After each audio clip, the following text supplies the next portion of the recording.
Victoria Blackwell's hands shook as she gripped the steering wheel, staring at the dashboard that refused to light up. In 6 hours, she'd lose everything: her company, her father's legacy, the respect she'd fought 15 years to earn. The Porsche that never failed her had died in a mechanic's parking lot, and the man sliding out from under a truck looked like he couldn't fix a bicycle. But when he met her eyes and said, "Someone tried to kill you," everything she thought she knew about strength, survival, and second chances shattered. This wasn't about a car anymore. Comment what city you're watching from. I want to see how far Victoria's story travels. The coffee had gone cold an hour ago, but Victoria Blackwell couldn't taste it anyway. She'd lost that ability somewhere around her 35th birthday, the same year she'd stopped crying, stopped hoping, stopped feeling much of anything except the constant hum of ambition that kept her heart beating. The boardroom had emptied 20 minutes earlier, her executives scattering like startled birds after she'd dismantled their quarterly projections with surgical precision, and now she sat alone in her corner office, 43 floors above Seattle, watching the city lights blur into nothing. Her phone buzzed. Richard Cross, her COO. She ignored it. He'd been circling for months, whispering to board members, planting seeds of doubt about her leadership. Too aggressive, too controlling, too much like her father, and look how that ended. Victoria closed her eyes and saw her father's face, stern, disappointed, even in death. Especially in death. "Miss Blackwell." Her assistant's voice crackled through the intercom. "Your car is ready downstairs." "Thank you, Jennifer." Professional, distant, the only way she knew how to be. She gathered her briefcase, her coat the armor she wore every day. Tomorrow's board meeting would decide everything. Either they'd approve her expansion plan, $50 million into emerging markets, or they'd vote her out and install Richard in her place. 15 years of clawing her way up from the daughter to the CEO would evaporate like morning fog. The elevator descent felt longer than usual, or maybe time just moved differently when you were counting the hours until your execution. 43 floors, to think about everything she'd sacrificed. Her 20s spent in boardrooms instead of building relationships. Her 30s married to quarterly reports instead of the man who'd proposed, and then left when he realized she'd never choose him over the company. Her early 40s alone except for the employees who feared her, and the board members who wanted her gone. The parking garage smelled like concrete and exhaust and failure. Her Porsche 911 GT3 RS sat in its reserved spot, midnight blue under the fluorescent lights. The one thing in her life that had never disappointed her. $300,000 of German engineering that responded to her touch, obeyed her commands, never questioned her decisions. She slid into the driver's seat, custom leather perfectly molded to her body, and pressed the start button. Nothing. She pressed it again. Still nothing. Not even the dashboard lights flickered to life. No. The word came out strangled, desperate. No, no, no. She tried a third time, a fourth, her finger stabbing at the button, like she could force the car to obey through sheer will. The same will that had conquered boardrooms and closed billion-dollar deals refused to work on 12,000 pounds of metal and electronics. Victoria's hands found the steering wheel and gripped it so hard her knuckles went white. She couldn't breathe. The garage walls pressed inward. The ceiling dropped lower, and somewhere in the back of her throat, a scream built itself out of 15 years of held-back emotions. But she didn't scream. Victoria Blackwell didn't scream. She called people. "Jennifer?" Her voice came out level-controlled. "My car won't start. Who do we use for executive vehicle service?" Prestige Auto Care. They have a contract with the building." "Call them. I need someone here in the next 30 minutes. "Miss Blackwell, it's almost 8 p.m. They close at—" "I don't care what time they close. Offer them double, triple, whatever it takes." An hour later, Victoria sat in her car, still dead still, mocking her, while a mechanic from Prestige shook his head and delivered the verdict she'd been dreading. "ECU's fried. Completely dead. We'll need to order a new one. Reprogram it could take 4, maybe 5 days. I don't have 5 days. I have 6 hours. Ma'am, there's no way. Then find someone who can. She pulled out her phone, fingers flying across the screen. Jennifer, I need every auto repair shop within 20 miles that works on high-performance imports. Now. 10 phone calls later, Victoria had been laughed at, twice told, maybe next week, 5 times, and hung up on 3 times. The last shop, someplace called Morrison's Auto Repair, in a neighborhood she'd never heard of, didn't even answer. She called again, and again. On the 4th ring, a child picked up. Morrison's Auto, this is Emma. Victoria's brain stuttered. I need to speak to the owner. Dad's under a truck right now. Can I take a message? Tell him. Victoria stopped, regrouped. Tell him I have a Porsche 911 GT3 RS with a dead ECU, and I need it fixed by tomorrow morning. Tell him I'll pay whatever he wants. Okay, but Dad doesn't really care about money. He cares about if he can actually fix it. The honesty in the child's voice was so foreign to Victoria's world that she almost laughed. Can I speak to him, please? Hold on. Muffled sounds. Footsteps. A man's voice in the background, rough and tired. I told you no personal calls during business hours. It's not personal, Dad. It's a lady with a really expensive car. More muffled conversation. Then the phone picked up again, and a male voice said, This is Jake Morrison. Mr. Morrison, my name is Victoria Blackwell. I'm the CEO of Blackwell Automotive, and I have a crisis. My Porsche's computer is dead. I have the most important meeting of my life tomorrow at 6 a.m. and I've called every shop in Seattle. You're my last option. Silence on the other end. Then, what year? What year is the Porsche? 2024. GT3 RS. Custom build. And the ECU just died. No warning lights. No performance issues before. Nothing. It was fine when I parked this morning. That's not how ECUs fail, Miss Blackwell. They give warning signs. Days, sometimes weeks of diagnostic codes, performance degradation. Well, this one didn't. So can you fix it or not? Another pause. Victoria heard background noise, tools clanging, someone welding, the sounds of actual work being done. Where are you now? My office parking garage, downtown. I can come look at it, but I'm not making any promises. If the ECU's dead, we're talking about sourcing parts that might not be available. Reprogramming that requires factory software I might not have access to. Mr. Morrison. Victoria's voice dropped into the register that made junior executives stutter. I'm not interested in excuses or explanations. I'm interested in results. Come look at my car. If you can fix it, name your price. If you can't, at least I'll know I tried everything. Give me the address. She did, then hung up and sat in her dead Porsche waiting for a mechanic she'd never met from a shop she'd never heard of, betting her entire career on a stranger who cared more about whether he could fix something than how much he'd be paid for it. Her phone buzzed.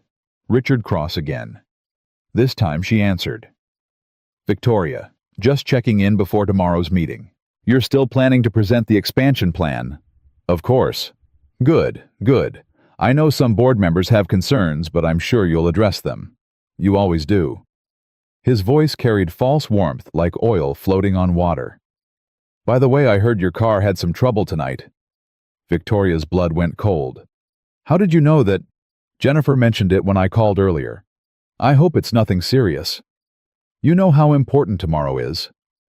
It's handled. Of course it is. You always handle everything, don't you? That's what I admire about you, Victoria.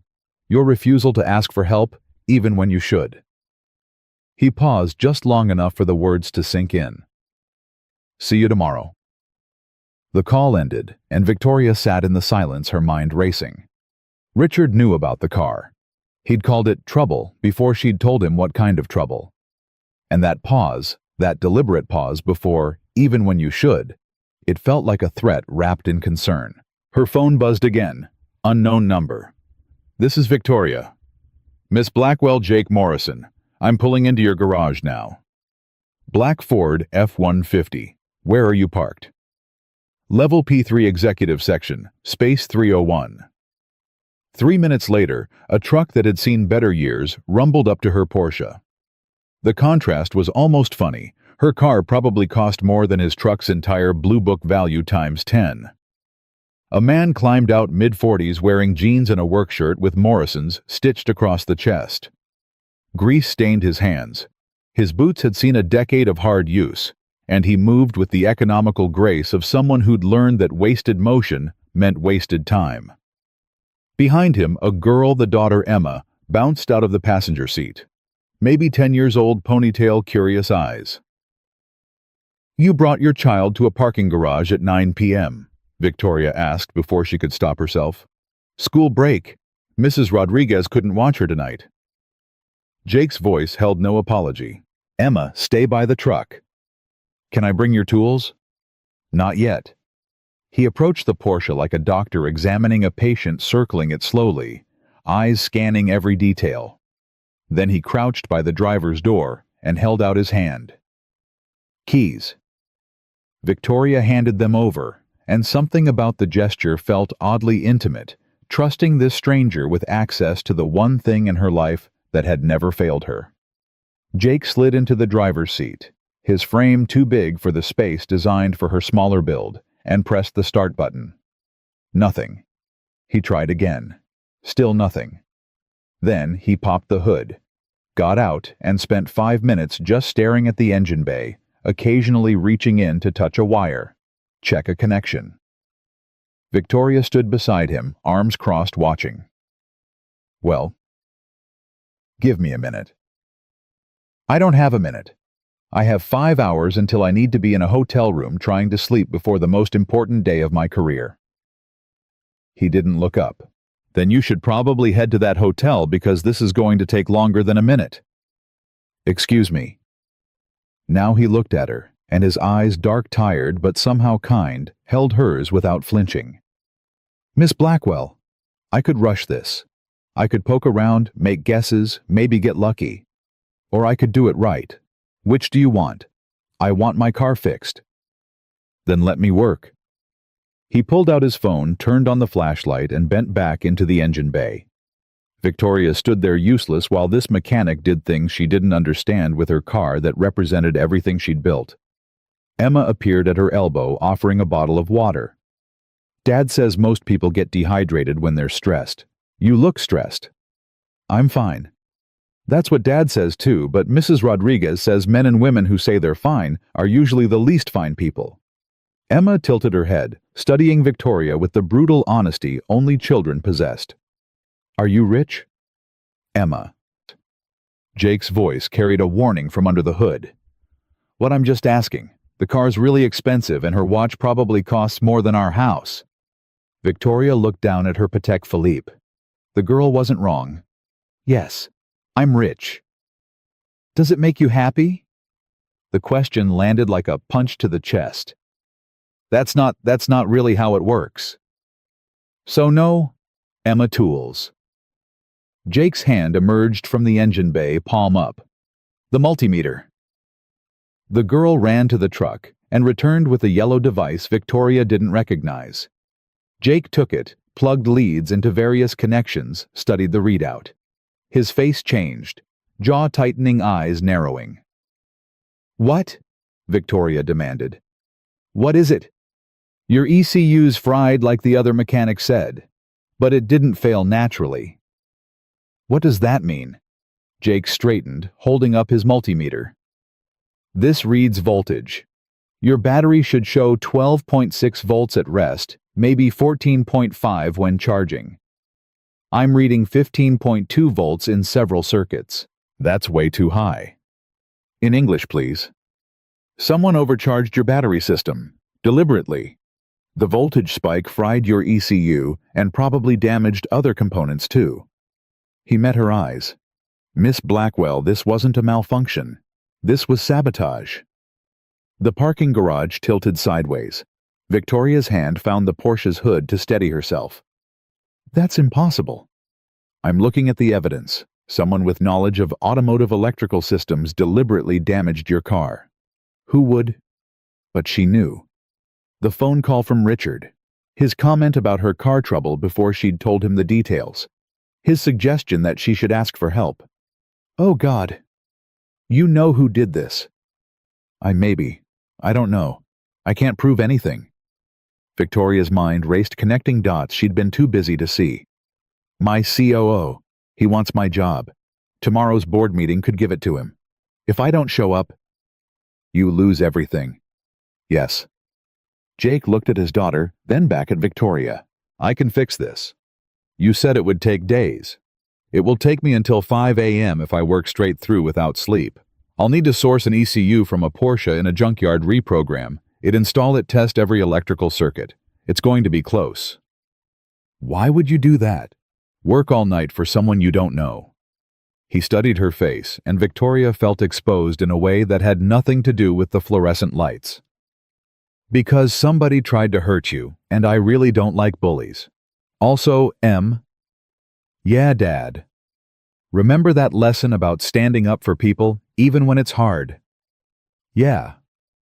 This is one of those times. Emma nodded solemnly, like her father had just explained quantum physics instead of basic human decency. Victoria's throat tightened. I'll pay you $10,000. Cash. Tonight. I don't want your money. Everyone wants money. Not everyone.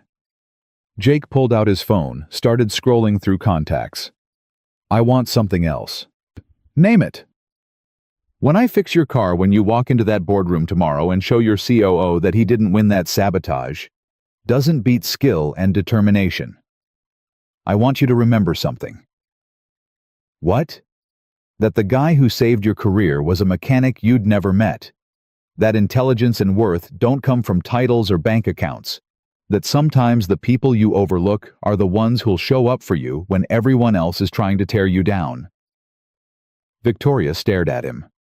In 15 years of cutthroat business, no one had ever asked her for something that simple and that profound. Deal. Her voice cracked. But I still want to pay you. We'll figure that out after.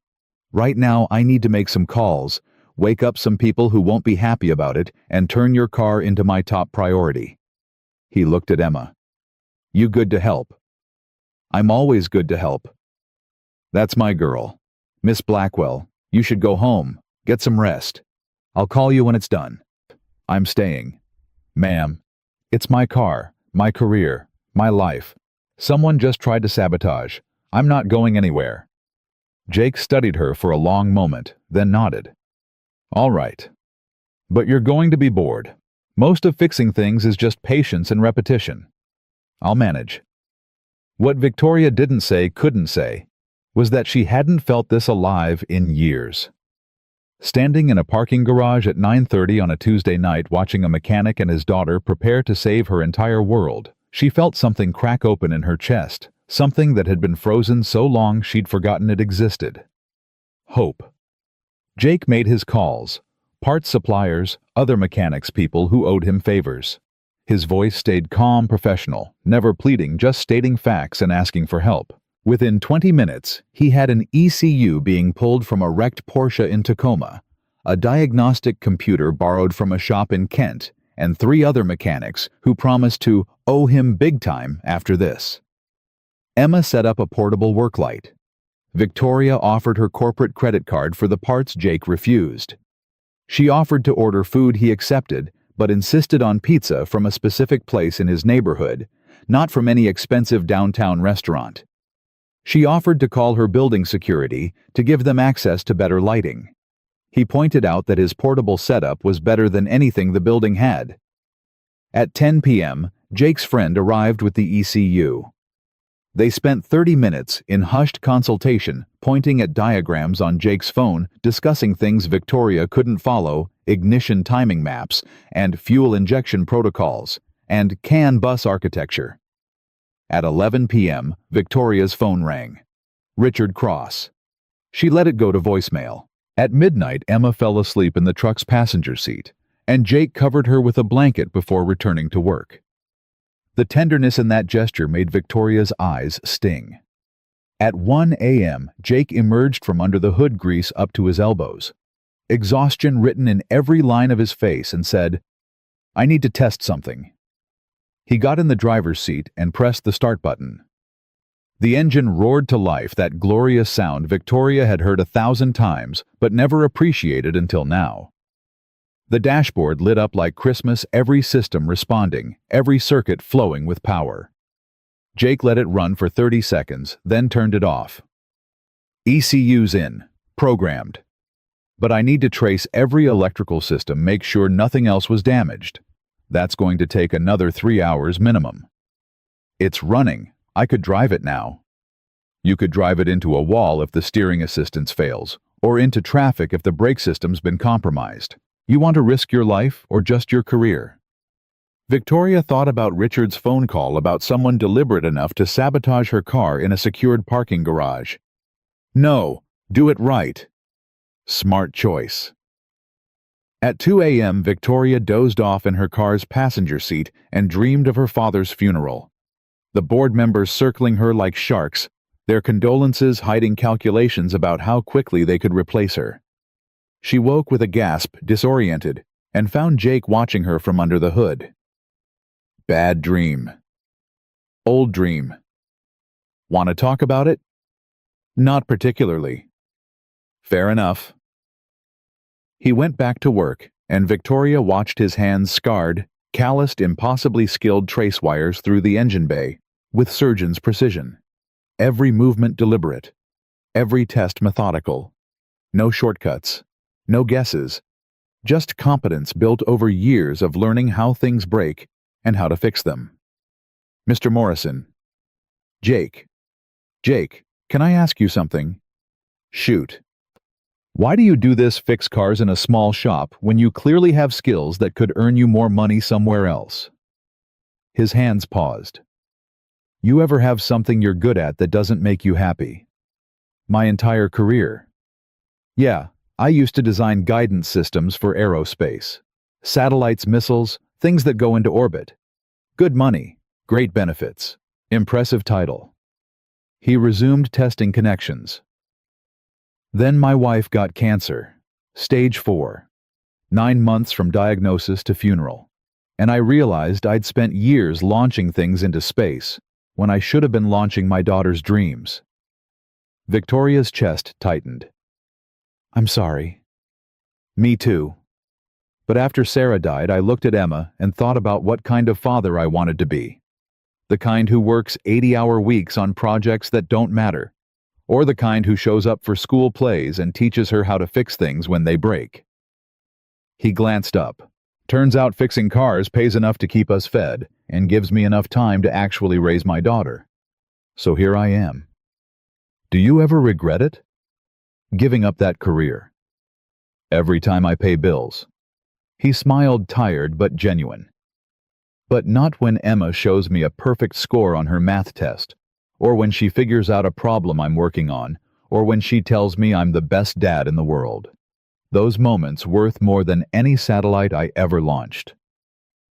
Victoria thought about her own choices, the relationships sacrificed, the experiences missed, the life unlived in pursuit of success that felt increasingly hollow. I don't have moments like that. You could. It's too late. I'm 43. I've built this life, this career. I can't just... Miss Blackwell. Jake's voice was gentle but firm. I'm 45. I rebuilt my entire life at 42. It's never too late to choose different. Before Victoria could respond, Emma stirred in the truck, then climbed out, rubbing her eyes. Dad. How much longer? Hour, maybe 2. Go back to sleep, baby. Can't. I'm hungry. Jake checked his watch. Pizza place is closed. I can... There's a diner 2 blocks from here, Victoria offered. Opens at 4. We could walk there, get breakfast. Miss Blackwell, you should rest. I'm not sleeping anyway, and I haven't been to a diner in 15 years.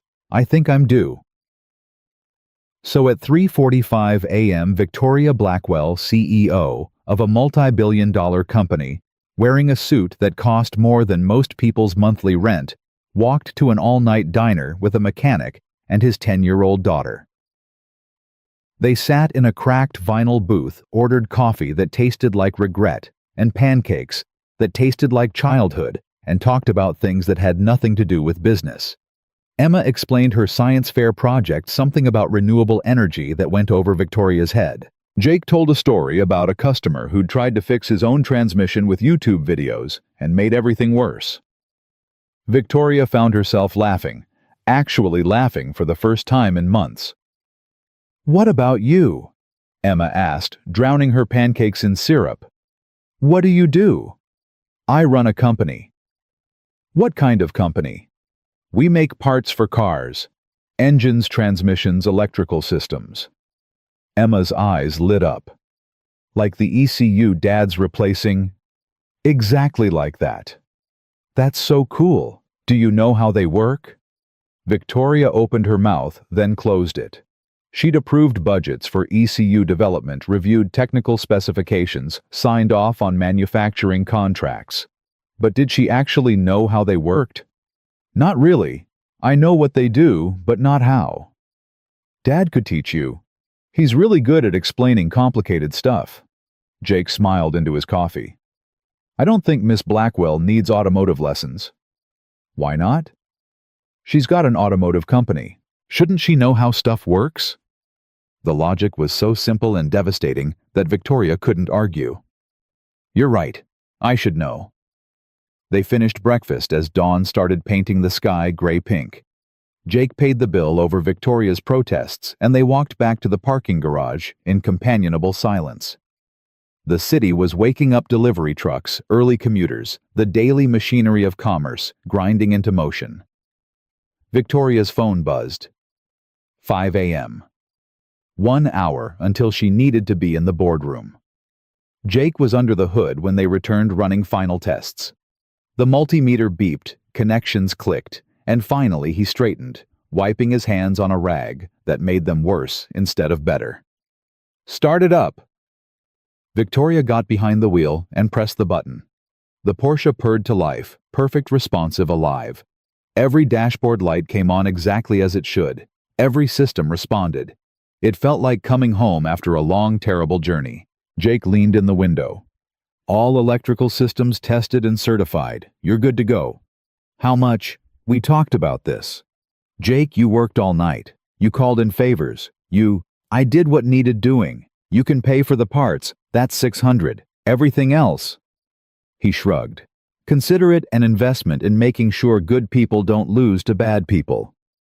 Victoria pulled out her checkbook, wrote a check for $20,000, and handed it to him before he could protest. $600 for parts. The rest is for your daughter's college fund, non-negotiable. Miss Blackwell. Victoria. "And I mean it, Jake.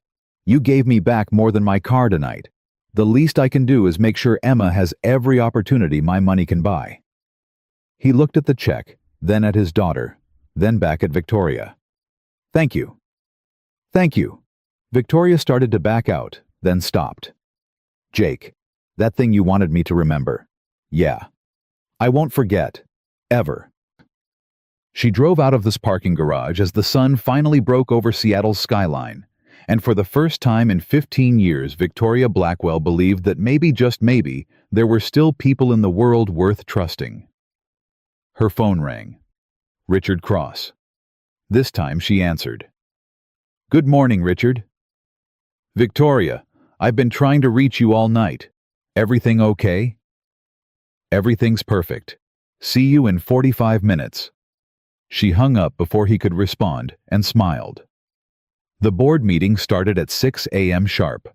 Victoria walked into the conference room with 3 minutes to spare, carrying her presentation materials and a confidence she hadn't felt in months. Richard sat at the far end of the table, surrounded by his allies and his face.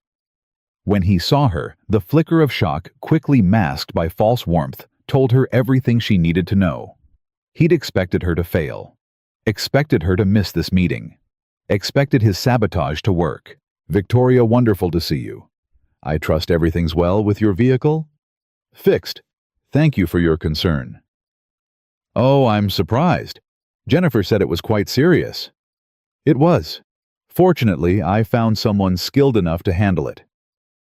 Victoria set up her laptop connected to the projector. Shall we begin? The presentation lasted 90 minutes. Victoria walked the board through every detail of her expansion plan: market analysis, risk assessment, projected returns. She answered every question, addressed every concern, dismantled every objection with facts and data and unshakable preparation. Richard tried to interrupt 3 times. Each time, Victoria cut him off with polite professionalism that barely concealed steel. At 7:30, the board chair called for a vote. 8 hands went up. Motion carries unanimously. The expansion is approved. Victoria looked at Richard and smiled. Thank you for your support. His face could have cut glass. The meeting ended, and Victoria gathered her materials, riding the adrenaline high of victory. She'd done it, survived the night, won the day, proved that sabotage didn't beat skill and preparation. Her phone buzzed. Text from an unknown number. Hope your meeting went well. Jake. Victoria smiled and typed back, better than well, thank you again. His response came immediately. Emma wants to know if you'll come to her science fair next Tuesday. She says you need to learn how things work. Victoria looked at her calendar. She had 3 meetings scheduled that afternoon. All of them suddenly felt less important than a 10-year-old science fair. I'll be there. Victoria stood in the hallway outside the boardroom, her hands trembling so badly she had to clasp them together. The victory should have felt sweeter. The board's unanimous approval should have filled the hollow spaces inside her chest. Instead, she kept seeing Richard's face, that flash of rage, before he'd smoothed it into congratulations the way his eyes had promised. This wasn't over. Her phone rang. Jake. Hey. Just wanted to make sure you survived. I survived. More than survived. They approved everything. That's great. Really great. A pause. You okay? You sound weird. I'm fine. Just tired. The lie tasted bitter. Listen about Tuesday. Emma's going to be so excited you're coming. Fair warning, her project involves a lot of magnets, and she will talk your ear off about electromagnetic fields. Victoria laughed, and it sounded almost real. I'll prepare myself. Jake, I should go. I have... Victoria. His voice dropped serious. Whoever sabotaged your car, they're not going to stop just because it didn't work. You need to be careful. I'm always careful. No, you're always controlled. That's different. Careful means watching your back. Controlled means pretending you don't need to. The words hit harder than they should have. I'll be fine. Will you? Because from where I'm standing, you just embarrassed someone powerful who already tried to hurt you once. That doesn't end well. Then what do you suggest? I suggest you stop treating this like a business problem and start treating it like someone wants you gone, permanently. Victoria's stomach churned. You think Richard would actually... I don't know Richard, but I know sabotage. And I know that people who are willing to risk federal charges to take out a car usually have bigger plans if the car doesn't work. Before Victoria could respond, Jennifer appeared at the end of the hallway, slightly out of breath. Miss Blackwell, Mr. Cross wants to see you in his office. Every instinct screamed danger. Tell him I'm busy. He said it was urgent, about the expansion approval. Victoria looked at her phone at Jake's name still on the screen. I have to go. Nay. Victoria, wait. She hung up and followed Jennifer down the hall, each step feeling like walking toward an execution. Richard's office occupied the corner opposite hers. Same view, same luxury, but his space felt colder, somehow more calculated. He stood by the windows, hands clasped behind his back, the picture of executive composure. Victoria, congratulations on the board approval. Thank you. He turned, and his smile didn't reach his eyes. I have to admit, I'm impressed. Most people would have crumbled under that kind of pressure. Car trouble, last-minute panic, yet you showed up perfectly prepared. How did you manage it? I found a good mechanic. Ah yes, Morrison's Auto Repair. Small shop in West Seattle. Interesting choice for someone with your resources. Richard moved to his desk, picked up a file. I took the liberty of looking into them. Jacob Morrison, 45, former aerospace engineer, widowed, one daughter. Quite the fall from satellites to transmissions. Victoria's blood went cold. Why are you investigating my mechanic? I investigate everyone who enters your orbit, Victoria. It's my job as COO to protect this company's interests. And when our CEO starts consorting with strangers in parking garages at odd hours. He shrugged. It raises questions. Consorting. He fixed my car. All night, alone, with his young daughter present. Some might find that inappropriate. Are you actually threatening me with gossip, Richard? That's beneath even you. His smile widened. I'm not threatening anything. I'm simply noting that your judgment has been questionable lately. The aggressive expansion, the risky market moves. Now this business with the mechanic. The board may have approved your plan today, but they're watching. One mistake, one scandal, and that approval evaporates. Victoria stepped closer, her voice dropping to ice. You sabotaged my car. That's a serious accusation. You knew it wouldn't start. You called it car trouble before I told you what kind of trouble. You wanted me to miss the meeting. Richard's expression didn't change. I heard about your vehicle from Jennifer, as I mentioned. As for missing the meeting, Victoria, you're exhausted. Paranoid. Perhaps you should take some time off. Let me handle things while you rest. I'm not going anywhere. Then be careful. He returned to the window, dismissing her. This company has a way of eating people who can't keep up. I'd hate to see you become another casualty of ambition. Victoria left his office feeling sick. She made it to her own space, closed the door, and leaned against it until her breathing steadied. Her phone buzzed. Text from Jake. You okay? She typed back. Can we talk not about cars? My shop. Anytime. Victoria looked at her calendar meetings, stacked until 7 p.m. dinner, with investors at 8 conference calls with Tokyo at midnight. The kind of schedule she'd maintained for 15 years without question. The kind of schedule that suddenly felt like a cage. She buzzed Jennifer. Cancel everything today. Personal emergency. Miss Blackwell, the investors are flying in specifically for... Richard can handle it. He's been dying for the opportunity. Victoria grabbed her coat. I'll be back tomorrow. She drove to West Seattle in a daze, her Porsche handling perfectly every system Jake had repaired, working exactly as it should. The neighborhood surprised her, not the rundown area she'd imagined, but tree-lined streets with modest homes, kids playing in yards, the kind of place where people knew their neighbors' names. Morrison's Auto Repair sat between a coffee shop and a Vietnamese restaurant, a brick building that had probably been there since the 50s.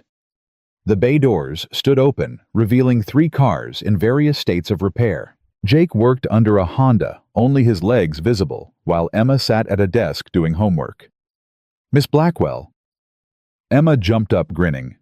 You came. I did. Is your father? Dad, Victoria's here. Jake slid out from under the Honda grease, streaking his face, surprise evident in his eyes. Everything okay? No, yes, I don't know. Victoria heard how crazy she sounded. You said to be careful. You were right.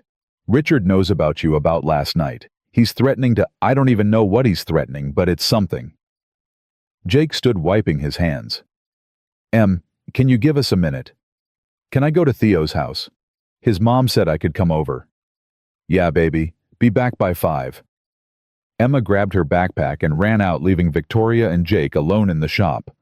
The silence stretched until Victoria couldn't stand it. I shouldn't have come here. You have work. I'm being dramatic. You're being scared. That's different. Jake gestured to a small office in the back. Come on. Talk to me. They sat in the cramped, space-cluttered desk, filing cabinets, a coffee maker that looked older than Emma. Jake poured 2 cups of something that barely qualified as coffee and handed her one. Start from the beginning. So she did. The board meeting victory. Richard's summons. His investigation into Jake's background. The thinly veiled threats about judgment and scandal, and the board's watchful eyes.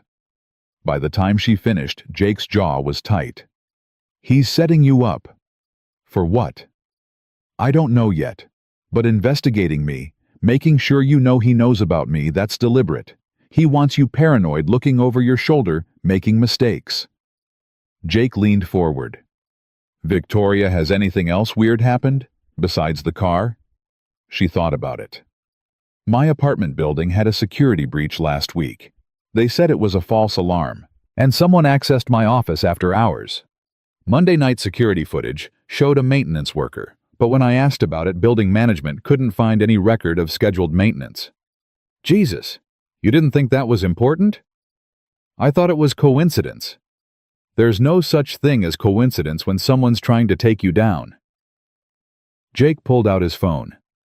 I know a guy. Former cop, does private security now. He owes me a favor. Jake, I can't drag you deeper into this. Too late. The second Richard started investigating me, I was already in it. He met her eyes. Besides, you came here for help, so let me help.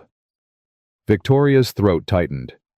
When was the last time someone had offered help without expecting something in return? Why are you doing this?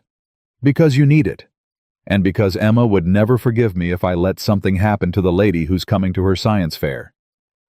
Despite everything, Victoria smiled. She's something else, your daughter. Yeah, she gets that from her mom. Sarah was... He stopped, cleared his throat. She would have liked you. She always said the most interesting people were the ones who built walls around themselves, because it meant they had something worth protecting inside. Was she right? I don't know yet. Still trying to figure out what you're protecting. Before Victoria could answer, Jake's phone rang. He glanced at the screen and frowned. Sorry, I need to take this. Customer emergency. He stepped out, leaving Victoria alone in the office. She looked around at the organized chaos, invoices pinned to corkboards, photos of Emma at various ages, a drawing labeled, "My Dad the Best Mechanic," in crayon. This was a life built on different values than hers. Smaller maybe, but somehow fuller. Her own phone buzzed. Email from the board secretary. Emergency meeting called for Thursday 9 a.m. Your attendance required. Victoria's hands went numb. Emergency meetings meant trouble. They meant votes. They meant Richard had made his move. Jake returned, his face grim. That was Frank Peterson, my security guy. He did some digging into your building's maintenance records. And the guy who accessed your office Monday doesn't exist. The credentials were faked. Professional job. Someone who knows how to bypass corporate security systems. So Richard hired someone to break into my office. Why? Looking for something, planting something, could be anything. Jake sat down heavily. Victoria, this is bigger than car sabotage. This is conspiracy breaking and entering identity theft. You need to go to the police. And tell them what my COO might have maybe hired someone who possibly broke into my office. They'll laugh me out of the station. Then we get proof. How? Jake thought for a moment. Your office. Does it have security cameras? Of course. And the footage from Monday night. Building security has it, but they already reviewed it. They said everything looked normal. Because they were looking for an actual crime. But if we review it looking for someone planting bugs or cameras or stealing documents... He leaned forward. You have access to that footage. I'm on the building's board. I can request it. Then do it, tonight. I'll come with you. Bring Frank. We'll go through every second of that footage until we find something. Victoria shook her head. Jake, this isn't your problem. It became my problem when Richard started investigating me, when he dragged my name into whatever game he's playing. His voice softened. And it became my problem when I realized I actually care whether you survive this. The words hung in the air between them, heavy with meaning neither was ready to acknowledge. "Okay." Victoria's voice came out barely a whisper. "Tonight, 9 p.m. I'll meet you at my building. Bring coffee. This is going to take a while." Victoria spent the rest of the afternoon in her car parked by the waterfront, staring at the gray water and trying to remember when her life had become a thriller instead of a career. Her phone buzzed constantly Jennifer, with questions investors needing callbacks. Richard with another suspiciously timed check-in. She ignored all of it. At 8 p.m. she met Jake and Frank Peterson in her building's lobby. Frank looked exactly like a retired cop, mid-50s weathered face, eyes that noticed everything. He shook her hand with the grip of someone who'd spent decades sizing people up. "Miss Blackwell, Jake tells me you have some security concerns." "That's putting it mildly." They took the elevator to the security office where Victoria used her board credentials to access the system. The guard on duty, Tom, she thought his name was, looked confused but compliant. "We need Monday night's footage. All cameras, all floors, but specifically focusing on the executive level between 8 p.m. and midnight." "Everything okay, Miss Blackwell?" "Just being thorough. Board audit procedures." Tom pulled up the files and Victoria, Jake, and Frank crowded around the monitors. The footage showed exactly what building security had reported: a maintenance worker in company uniform entering her office at 9:47 p.m., spending 12 minutes inside, then leaving. Nothing suspicious. "There," Frank pointed. "Pause it." Tom froze the image. The maintenance worker's face was visible, but grainy, the angle wrong for clear identification. "Can you zoom in?"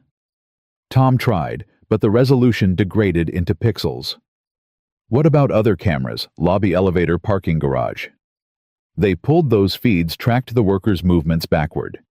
He'd entered through the parking garage at 9:30, used an elevator keycard that registered to the maintenance company, gone straight to Victoria's floor. "The keycard," Jake said. "Can you see the number?" Tom enhanced the image. The card's ID was visible. "Run that against your active credentials." Tom typed, waited. His face went pale. "That card was deactivated 3 months ago. It should have been impossible to use." Frank smiled grimly. "Unless someone reactivated it remotely. Someone with administrative access to your security system." "Who has that access?" Victoria asked. "Building management, obviously, and any board member." "How many board members?" 12. Victoria's mind raced. 12 people, any one of whom could have helped Richard. Or maybe Richard had simply paid someone in building management. The possibilities multiplied like fractals. "Keep going," Frank instructed. "Let's see where this guy went after leaving Miss Blackwell's office." They tracked the maintenance worker to the parking garage, watched him get into a black sedan with plates too blurry to read, drive away at 10:18 p.m. Dead end. "Wait." Jake leaned closer to the screen. "Go back to when he's in her office. Can you show the interior camera?" Tom pulled up Victoria's office feed. The worker spent most of his time at her desk, occasionally moving to the filing cabinets, once approaching the bookshelf behind her chair. "What's on that bookshelf?" Jake asked. Victoria tried to remember. Books mostly. Some awards. Family photos. Photos of who? "My father. My mother. My college graduation." She paused. "Why?" "Because he spent 3 full minutes examining them. That's not maintenance work. That's intelligence gathering." Frank nodded. "He's building a profile, learning who you care about, what matters to you. Classic setup for a manipulation campaign." "Or blackmail," Jake added quietly. Victoria felt sick. "There's nothing to blackmail me with. My life is an open book, all work, no scandal." "Everyone has secrets, Miss Blackwell. Sometimes we just don't realize which ones matter until someone exploits them."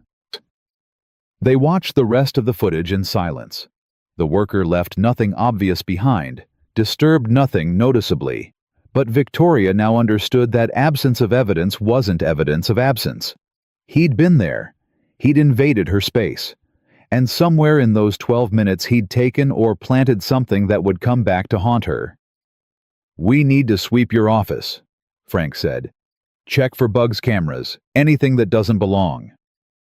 When? Now, tonight, before whoever's watching realizes you're looking. They left the security office and took the elevator to the 43rd floor. The executive level was empty, silent, except for the hum of climate control and distant traffic. Victoria unlocked her office, and the familiar space suddenly felt foreign, violated. Frank pulled equipment from a bag, scanners, probes, devices Victoria didn't recognize. He worked methodically, checking outlets, phones, even the underside of her desk. Jake searched the bookshelf, the filing cabinets, anywhere someone might hide something small. "Victoria." Jake's voice was tight. "Come look at this." She joined him at the bookshelf. He'd removed a framed photo of her father, the one from his last board meeting, before he died, stern and proud, and already sick, though none of them knew it yet. Behind the frame, tucked into the backing, was a small black device, no bigger than a quarter. "What is it?" Frank came over, examined it without touching. "Audio recorder, passive, activated by sound. It's been recording every conversation in this office since Monday." Victoria's knees went weak. Every call, every meeting, every private moment she'd thought was safe. "Can you tell who's listening?" "These things upload to a remote server. Could be anyone with the access codes." Frank carefully removed the device, sealed it in an evidence bag. "But this is illegal surveillance, federal crime. You can take this to the FBI." "No." Victoria's voice was flat. "Not yet. If I go to the FBI now, Richard goes underground, covers his tracks, and I still lose everything. I need more than a bug. I need proof he planted it. Proof he sabotaged my car. Proof of conspiracy." "That could take weeks," Frank warned. "Meanwhile, he knows what you know. He's been listening." "Then let him listen." Victoria pulled out her phone. "Jake, I need to ask you something, and I need you to trust me." "Okay. Tomorrow call my office, around 10 a.m. Ask me about the expansion deal, specifics, numbers, timelines. I'll give you information that sounds confidential." "Why?" "Because Richard's been listening to everything. If I want him to make a mistake, I need to give him bait he can't resist." Jake and Frank exchanged looks. Finally, Frank nodded.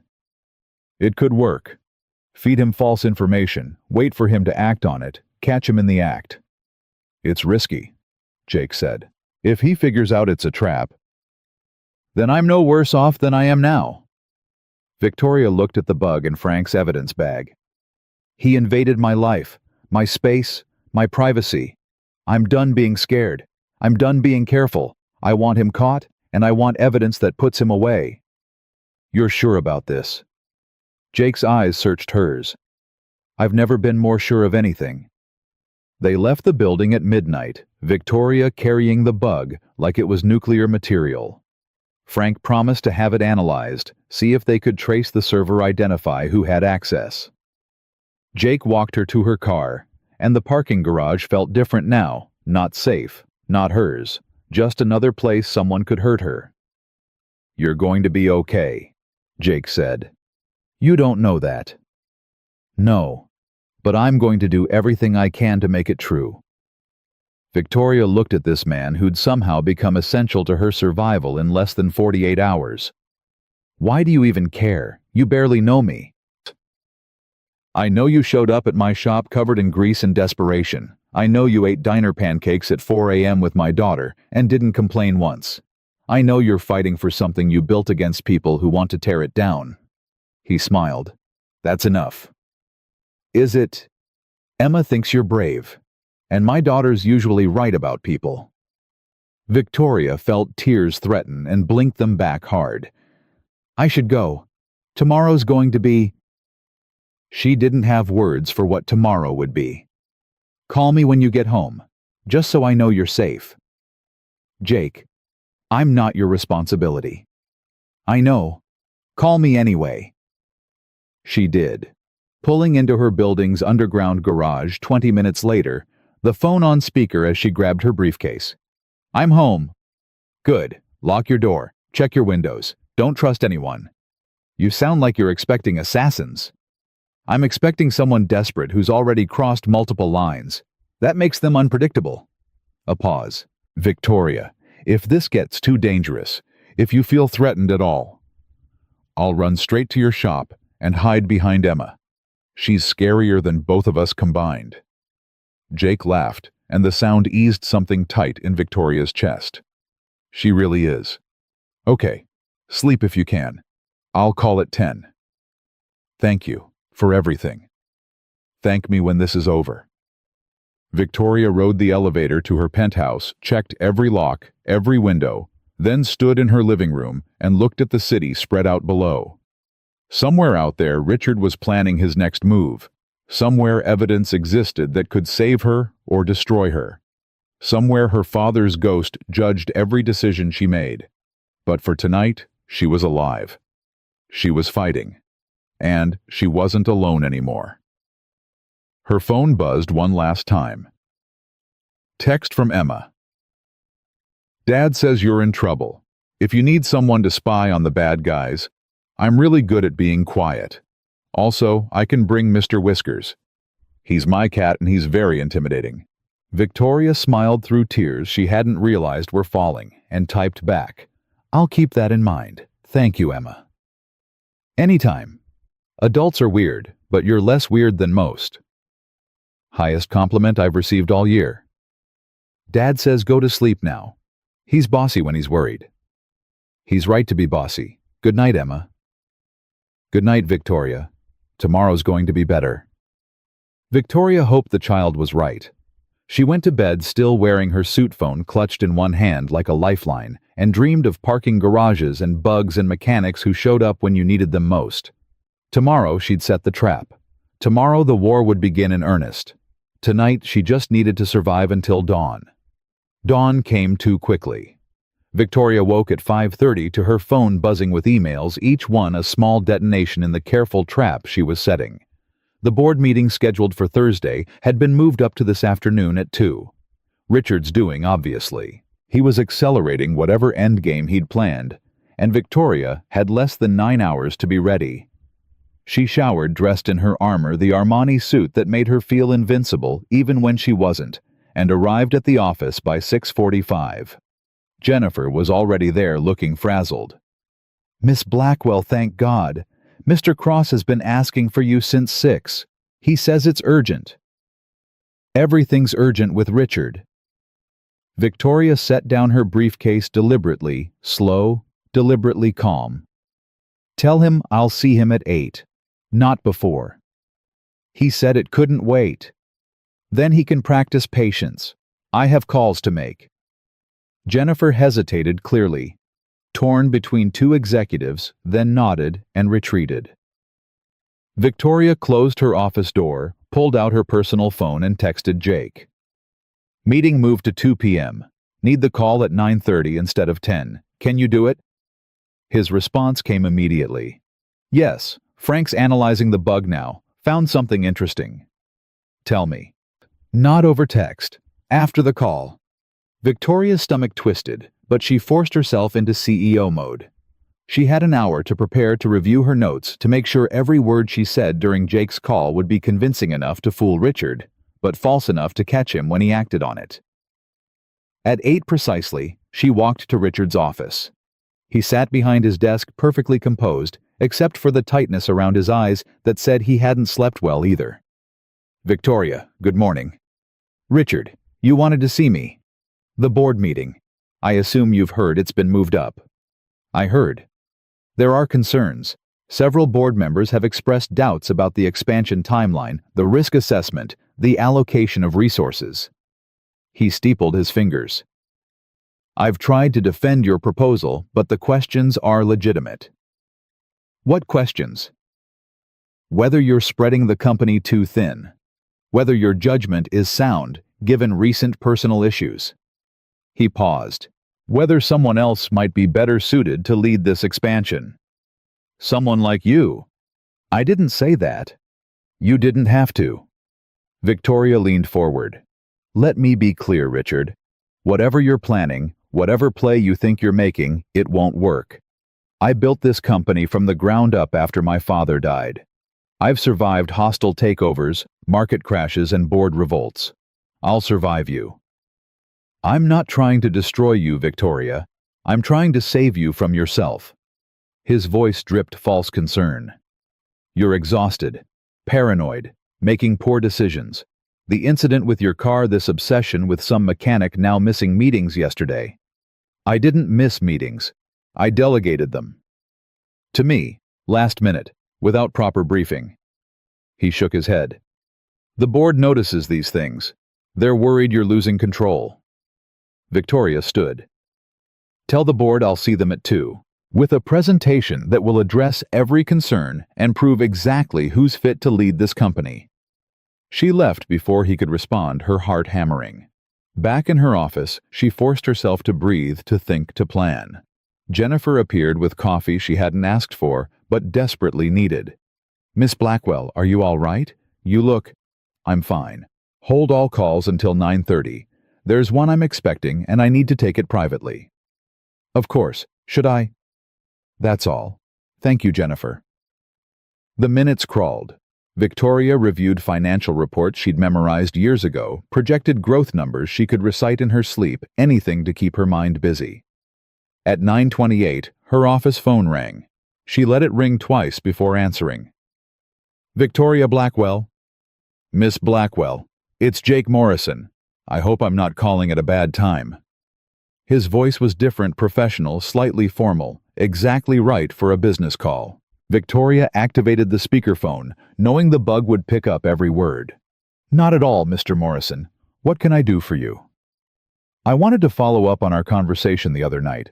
You mentioned your company's expansion into emerging markets, and I'm curious about the manufacturing timeline.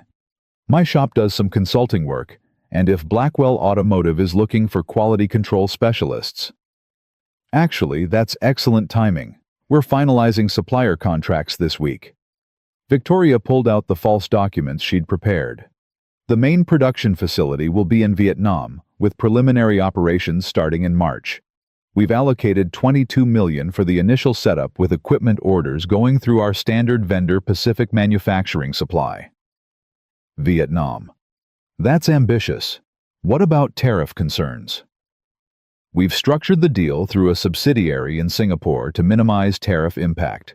The legal team assures me it's completely above board, just creative accounting. She paused. Let that sink in. The board's voting on final approval Thursday, but between you and me, it's essentially a done deal. They talked for another 5 minutes. Victoria layering in details that sounded confidential. Vendor names that didn't exist. Timelines that made no sense. Financial structures that would raise red flags for anyone who knew international manufacturing. Every word was bait carefully crafted to make Richard believe he'd stumbled onto inside information he could use against her. When Jake finally said goodbye and hung up, Victoria sat in silence, staring at the phone. The bug had recorded everything. Richard, or whoever was monitoring the surveillance, now had information suggesting she'd discussed confidential expansion details with an outside consultant, possibly set up illegal tax avoidance schemes, and lied to the board about the deal being essentially done when concerns clearly remained. It was perfect ammunition for someone trying to prove she was unfit to lead. It was also completely fabricated, and the moment Richard acted on it, she'd have proof of his surveillance and conspiracy. Her phone buzzed. Text from Jake. How'd I do? Oscar-worthy. Now we wait. Frank wants to talk to you. Can you meet for lunch? Victoria checked her calendar. She had 3 hours before the board meeting and nothing scheduled except anxiety. Where? That diner, noon.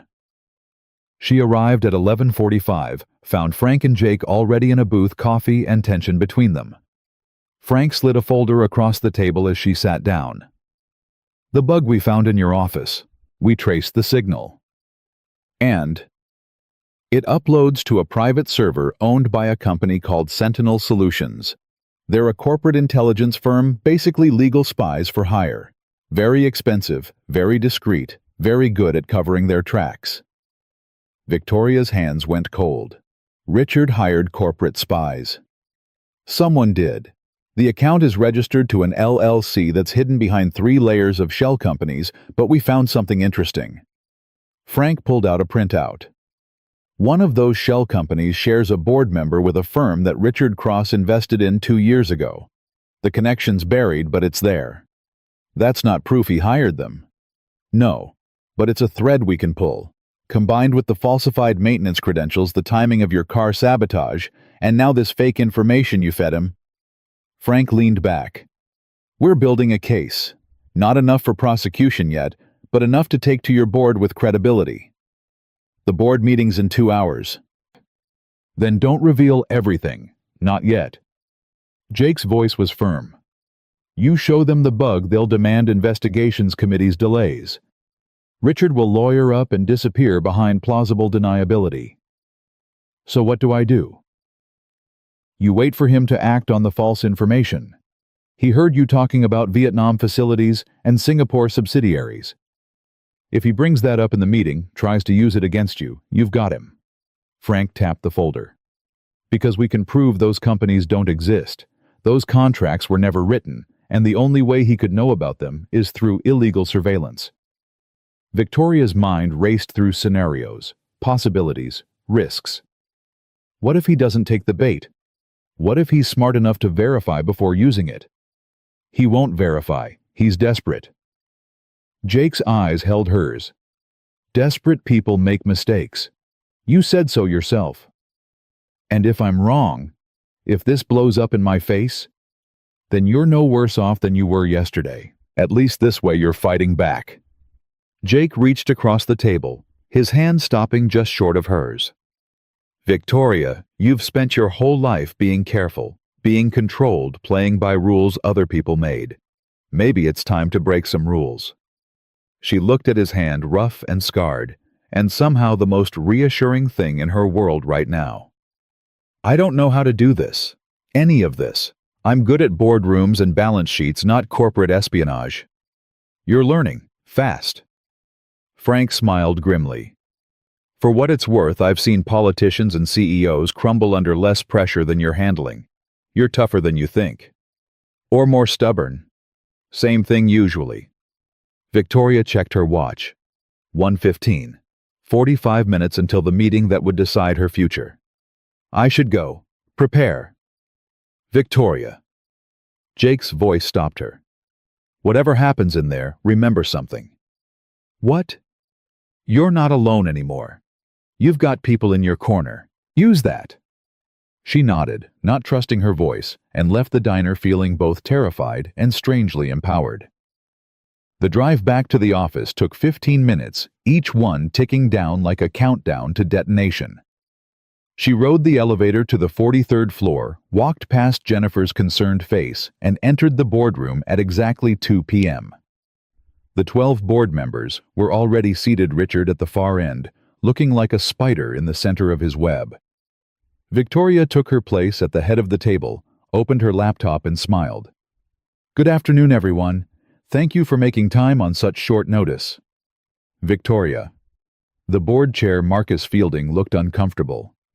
Before we begin, there are some concerns that have been raised. Serious concerns about the expansion proposal and about your leadership. I'm aware. That's why I'm here to address them directly. It's more than just the expansion. Richard's voice cut through the room. There are questions about your judgment, your decision-making process, and whether you've been fully transparent with this board. Victoria kept her face neutral. What specifically are you questioning? Your manufacturing plans, for one. We've heard rumors about facilities in Vietnam, subsidiaries in Singapore, arrangements that weren't disclosed in your original proposal. There it was. The bait swallowed whole. Victoria felt adrenaline spike through her system, but she kept her voice calm, curious. Where did you hear these rumors? Sources close to the project. Are you denying them? I'm asking where you heard them, Richard, because the expansion proposal I presented to this board contained no Vietnam facilities, no Singapore subsidiaries, and no arrangements beyond what was explicitly detailed in my documentation. Richard's confidence flickered. Then you're saying you haven't discussed these elements with anyone? I'm saying the expansion plan is exactly what I presented. Nothing more, nothing less. Victoria pulled out her laptop connected to the projector. Unless you have information suggesting otherwise. I have sources indicating you discussed these details with an outside consultant. A mechanic of all people. Richard's voice dripped derision. Just yesterday morning, in fact. The room went silent. Every board member stared at Victoria, waiting for her response. She let the moment stretch, then smiled. You're absolutely right. I did have a conversation yesterday morning with Jake Morrison, owner of Morrison's Auto Repair. We discussed manufacturing timelines, supplier contracts, and financial structures. She paused. We discussed completely fabricated details that don't exist in any real proposal as part of a test to identify who's been conducting illegal surveillance of my private office communications. Richard's face went white. That's absurd. Is it? Because the only way you could know about yesterday's conversation is if you were monitoring my office, which would explain how you knew my car had trouble before I told you, how you knew I'd canceled meetings, how you've been one step ahead of me for weeks. Victoria pulled up a photo on the screen, the bug Frank had removed from her office. This audio surveillance device was found behind a photograph in my office planted there Monday night by someone using falsified maintenance credentials. It's been recording every conversation, every call, every private moment since then. The board erupted in chaos. Voices overlapping questions, shouted accusations flying. Marcus pounded the table for order. This is a serious allegation, Victoria. Do you have proof? I have the device itself currently being analyzed by a private security firm. I have building security footage showing an unauthorized person in my office. I have testimony from multiple witnesses. She looked directly at Richard. And I have Richard's own words using information he could only have obtained through illegal surveillance as evidence of conspiracy. This is insane. Richard stood his composure, cracking. You're making wild accusations because you're desperate. Your car breaks down. You miss meetings, you start consorting with mechanics and private investigators, and now you're claiming some elaborate conspiracy. The board needs to see this for what it is, a woman having a breakdown. Am I? Then explain how you knew about Vietnam and Singapore. Explain how you knew details of a conversation that took place in my locked office yesterday morning. Explain how you've anticipated my moves for weeks. Victoria's voice rose. Explain how my car's electrical system was deliberately sabotaged the night before our last board meeting, and how you called it car trouble before anyone told you what kind of trouble it was. Yeah. Richard's mask slipped completely. Rage flickered across his face before he caught himself, smoothed it back to false calm. I won't dignify this paranoia with a response. Marcus, the board needs to vote. Either we remove Victoria from her position and install leadership that's actually stable, or we watch this company implode under her delusions. Don't do this, Richard. Victoria's voice dropped to ice. Walk away now, resign quietly, and I won't press charges. Keep pushing, and I'll make sure every piece of evidence goes to the FBI. Corporate espionage, identity theft, sabotage, those are federal crimes. You'll lose everything. You have no proof. I have enough to destroy your reputation, to make sure you never work in this industry again, to ensure that when people hear your name they think criminal instead of executive.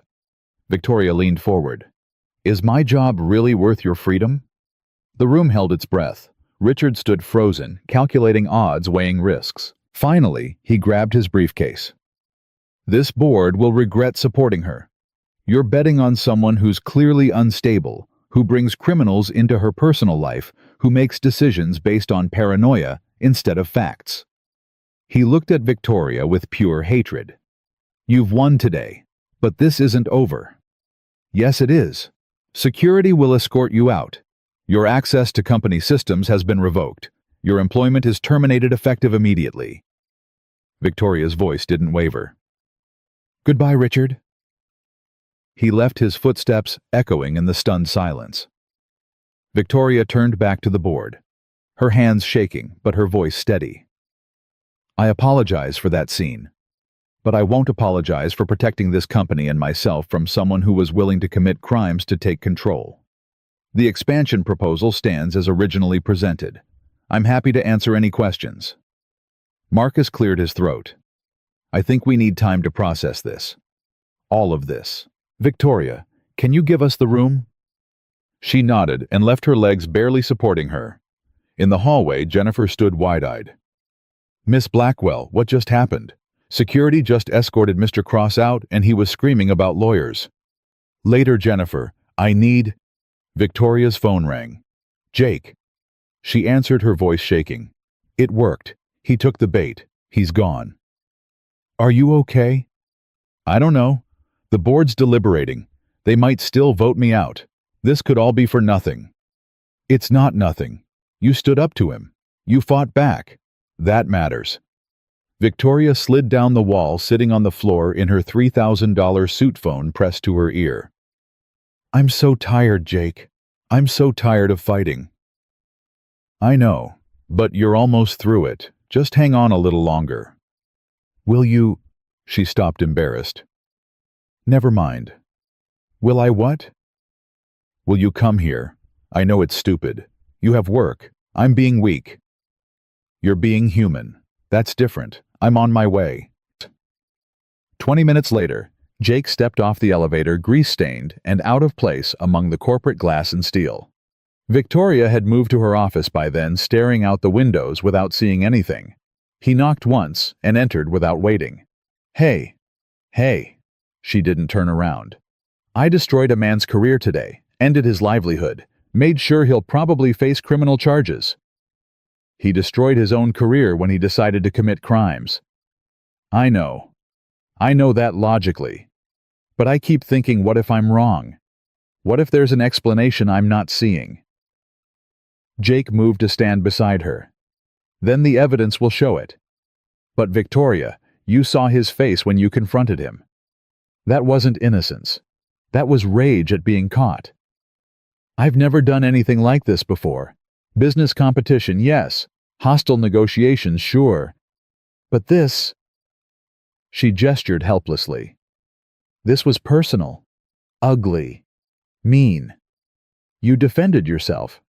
There's nothing mean about that. They stood in silence, watching the city below, until Jennifer's voice came through the intercom. Miss Blackwell, the board is ready. Victoria's stomach dropped. This is it. You've got this. How do you know? Because you're Victoria Blackwell. You don't lose. Jake smiled. And if somehow you do, you've got a standing job offer at my shop. Pays terrible, but the coffee's worse, so it balances out. Despite everything, she laughed. I'll keep that in mind. She walked back into the boardroom alone, Jake waiting in her office, because some battles you had to fight solo. The board members looked exhausted, shell-shocked, angry and confused in equal measure. Marcus stood. Victoria, we've voted. 8-4. Her heart stopped. The expansion is approved. Your leadership is affirmed. And we're requesting a full security audit of all company facilities and systems with immediate investigation into Richard Cross's activities. He paused. We also owe you an apology. We should have seen the signs, should have questioned his accusations more critically. We failed you. Victoria's knees went weak. Thank you, all of you. I promise I won't let you down. You never have. We just forgot that for a moment. Marcus gathered his papers. Go home, Victoria. You've earned a rest. She made it back to her office before the shaking started. Jake caught her as her legs gave out, guided her to the couch, held her while adrenaline and relief and exhaustion crashed over her in waves. You did it, he murmured. It's over. It's over, she repeated, trying to make herself believe it. But even as she said the words, even as Jake held her and Jennifer brought water, she didn't drink. Victoria's mind kept circling back to Richard's parting words. This isn't over.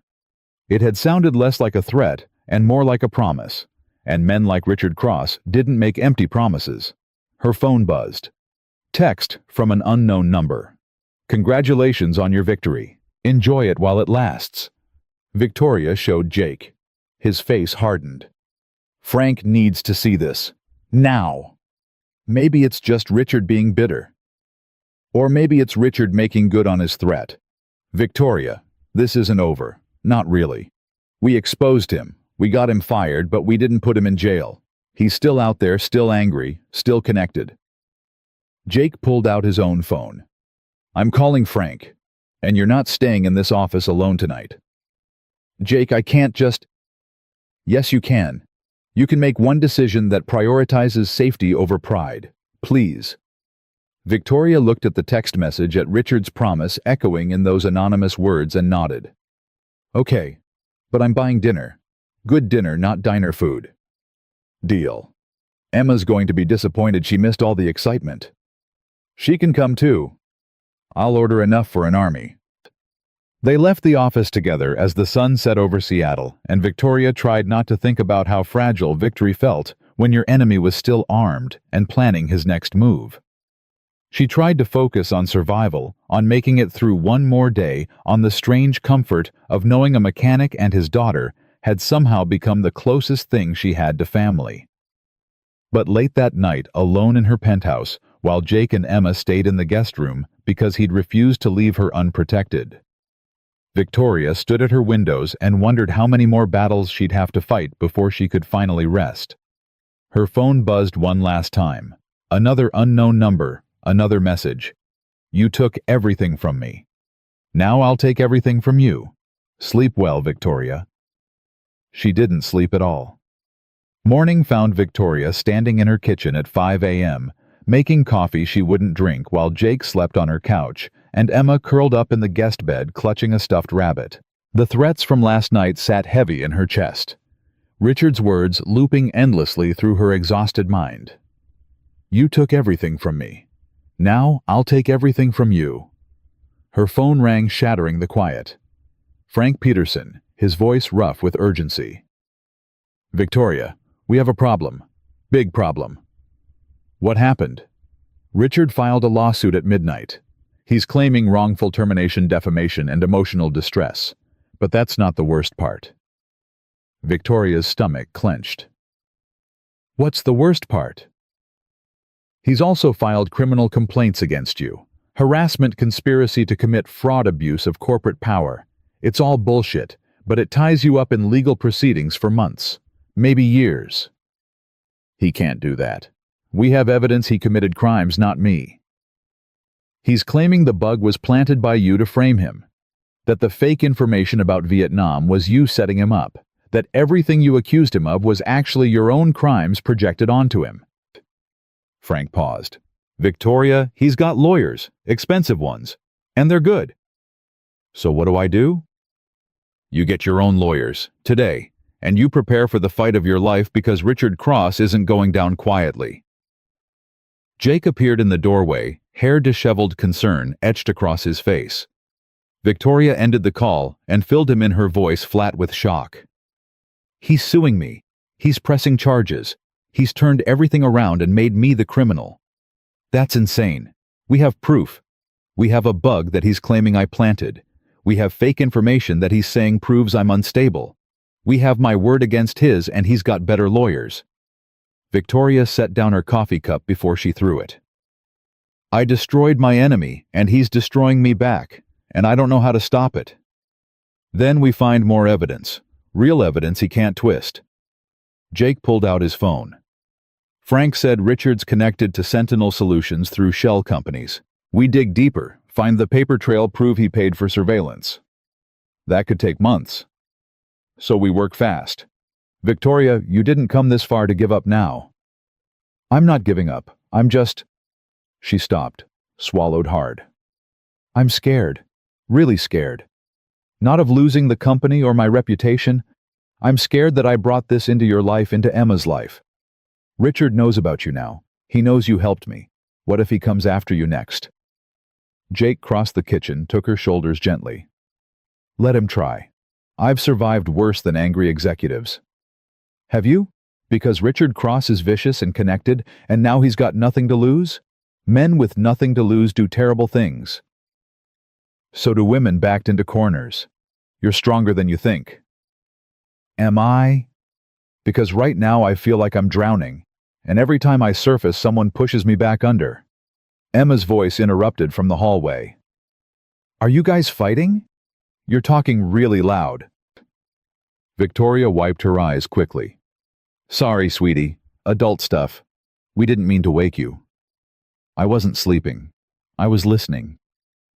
Emma padded into the kitchen in her oversized sleep shirt, looking far too serious for a 10-year-old.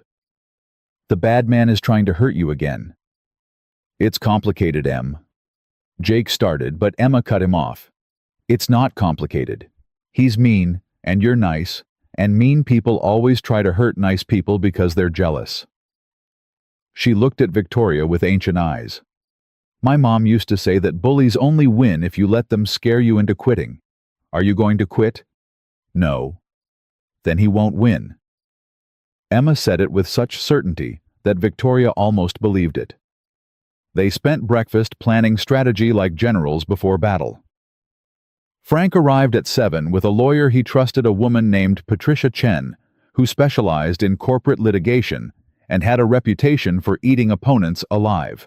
Patricia reviewed the lawsuit, the criminal complaints, and the evidence they'd gathered, her face growing grimmer with each page. He's good. I'll give him that. Every accusation is just plausible enough to create doubt, and he's buried you in paperwork that will take months to untangle. So I'm screwed. I didn't say that. I said he's good. But he made mistakes. Patricia pulled out a highlighter. See here. He claims you planted the bug on Monday night, but building security shows you were at a dinner meeting with investors until 11 p.m. Here. He says you discussed the fake Vietnam deal with multiple people, but if we can prove you only discussed it in your bugged office, that shows he was listening. And here, she tapped another section. He claims emotional distress from your accusations, but his own emails show he was planning to present concerns about your leadership before any of this happened. That's premeditation, not reaction. Victoria felt hope flicker. So we can fight this. We can. It won't be easy, it won't be quick, and it won't be cheap. But yes, we can fight this. Patricia closed the folder. Question is, are you ready for what that means? Depositions. Media scrutiny. Your entire life examined under a microscope. Richard will dig up every mistake you've ever made, every relationship that ended badly, every business decision someone could question. He'll make you the villain and himself the victim, and some people will believe him. Let them. I know the truth. The truth doesn't always matter in court. Perception does. Story does. And right now, Richard's telling a story about a powerful woman who destroyed a man's career to cover her own incompetence. Patricia met Victoria's eyes. We need to tell a better story. We need evidence so overwhelming that his narrative falls apart. How? We find out who else Richard's hurt, who else he's surveilled or sabotaged. One victim is an accusation. Multiple victims is the pattern. Patterns win cases. Jake leaned forward. The maintenance worker who planted the bug. Can we find him? Sentinel Solutions won't give up client information without a subpoena, and that takes time we don't have. Frank shook his head. But I've got contacts in that world. People who've worked for Sentinel and left unhappy. Let me make some calls. Do it. Victoria felt her strategic mind engaging the part of her that had built a company from grief and determination. Patricia, start building our defense. Frank, find whoever planted that bug. Jake. I'm going to the shop. My mechanics have been covering for me, but I can't abandon my business indefinitely. Of course. I didn't mean. But I'm taking Emma to stay with Mrs. Rodriguez. If Richard's as dangerous as we think, I don't want her anywhere near this. He looked at his daughter. Em, pack a bag. You're having a sleepover. For how long?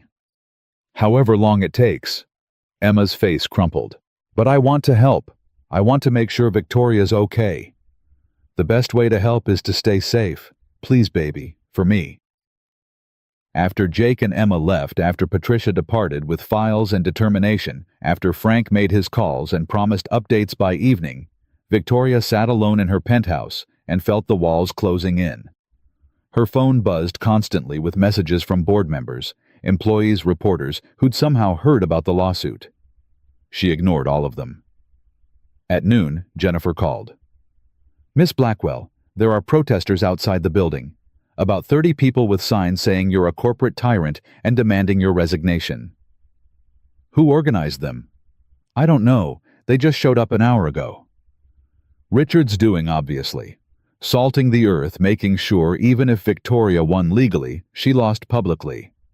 She closed her eyes and tried to remember why she'd wanted this job in the first place, why she'd sacrificed everything to keep it. The answer felt increasingly hollow. Her father had wanted her to run Blackwell Automotive, not because he believed in her, but because she was all he had left after her mother died. Duty, not love. Obligation, not choice. And Victoria had spent 15 years trying to prove she was worthy of a position she'd never actually wanted, chasing approval from a man who couldn't give it even when he was alive. The realization hit like a punch to the chest. She'd built her entire identity around being CEO, around being strong and untouchable and successful, and for what? To spend her nights alone in a penthouse, to have no one who cared whether she lived or died except a mechanic she'd known for 3 days, and his daughter who believed in goodness Victoria had forgotten existed. Her phone rang again. Unknown number. She almost didn't answer, but something made her pick up. "Victoria Blackwell." "Miss Blackwell, my name is David Torres. I used to work for Sentinel Solutions." Victoria's breath caught. "Go on." "Frank Peterson contacted me. Said you might need testimony about the company's practices, about Richard Cross." He paused. "I was the one who planted the bug in your office."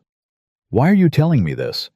"Because I'm tired of being a criminal for rich people who think money makes everything legal. Because Richard Cross threatened my family when I said I wanted out. Because sometimes you have to do the right thing, even when it's hard." His voice was steady, resolved. "I have recordings of my conversations with Richard. Instructions he gave me. Payments he made. Everything you need to prove conspiracy. Why didn't you go to the police and say what I'm a criminal who got paid to commit crimes? They'd arrest me first and ask questions later. But if I testify for you, if I help take down someone worse than me, maybe that counts for something." Victoria's mind raced. "David, this is incredibly brave. But you understand you'll face charges too." "I know, but I've got kids, 2 daughters. I don't want them growing up thinking their dad was a coward who let bad people win." He laughed bitterly. "Turns out even criminals have lines they won't cross. Meet me tomorrow. Bring everything you have. We'll get you immunity in exchange for testimony."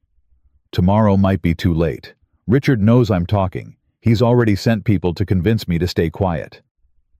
"What kind of people?" "The kind who don't take no for an answer. Look, I'm at a motel in Tacoma, room 217 at the Pacific Inn. If you want this evidence, come tonight. After that, I'm disappearing." Victoria checked the time. 3 p.m. "I'll be there by 6. Come alone. Richard has eyes everywhere. I'm bringing a lawyer and a security consultant, non-negotiable." David hesitated, then agreed. 6 p.m. Don't be late." Victoria called Patricia first, then Frank, outlining the situation. Frank's response was immediate and sharp. "This could be a trap. Richard luring you out of the city away from witnesses. Or it could be the evidence we need to end this. Either way, I'm going." "Then I'm coming with you, armed." "Fine. Pick me up at 5. She called Jake next, told him about David Torres and the meeting in Tacoma. His silence stretched uncomfortably. "Jake, say something. I'm trying to figure out how to tell you this is dangerous without sounding like I'm telling you what to do." "It is dangerous. But so is waiting for Richard to destroy me piece by piece. At least this is proactive." "Victoria, if this is a trap, if something happens to you..." He stopped. "Emma will be devastated. She's already bonded with you. Hell, I've already..." He stopped again. Just be careful. Please. I will. I promise. That's what Sarah said, the day she went to her last doctor's appointment. I'll be careful, I promise. And then she collapsed in the parking lot and died before the ambulance arrived. His voice cracked. I can't watch someone else I care about walk into danger. I can't do it again. Jake, I have to do this. I know. Just call me when it's over. Let me know you're okay. I will. But after she hung up, Victoria sat with the weight of his words. Someone else I care about. When had she become someone Jake cared about? When had he become someone whose opinion mattered more than board members and investors? When had this mechanic and his daughter become the people she thought about when considering risk and safety? Frank arrived at 5 professionally armed and looking grim. Patricia pulled up minutes later in a sedan briefcase in hand.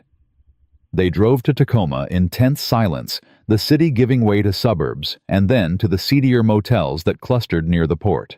Pacific Inn was exactly what Victoria expected. Cracked pavement flickering neon, the kind of place where people came to hide or disappear. Room 217 was on the second floor, accessible by an external staircase.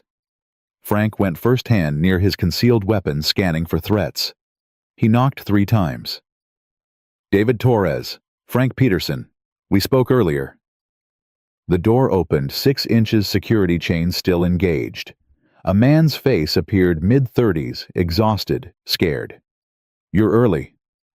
Better early than dead. Can we come in? David studied them, then unlatched the chain.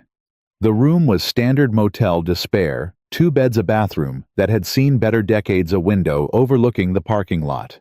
On one bed sat a laptop, several phones, and a stack of documents that looked like evidence. Miss Blackwell. David extended his hand. Thanks for coming. Thank you for contacting us. You said you have recordings. Everything. Richard's instructions, payment confirmations, threats when I wanted to quit. It's all here. He opened the laptop, pulled up audio files. This one's from 3 weeks ago. He hit play. Richard's voice filled the room, distorted slightly by phone recording, but unmistakably his. The CEO needs to be discredited. I don't care how you do it. Plant evidence, create scandals, make her look incompetent. Whatever it takes. Money is no object. Patricia's eyes lit up. This is perfect. This is exactly what we need. There's more. Emails showing payments from his shell companies to Sentinel Solutions. Text messages coordinating the car sabotage. Even photos of me inside Miss Blackwell's office planting the bug. David looked at Victoria. I'm not proud of what I did, but I'm trying to make it right. Why did you do it in the first place? Victoria had to ask. Money, mainly. I've got kids in private school, a wife with medical bills. Sentinel offered $50,000 for one job. No questions asked.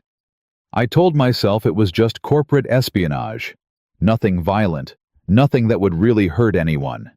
He laughed bitterly. Turns out helping destroy someone's career does hurt them. Who knew? David, this evidence is incredible, but you understand you'll need to testify in court.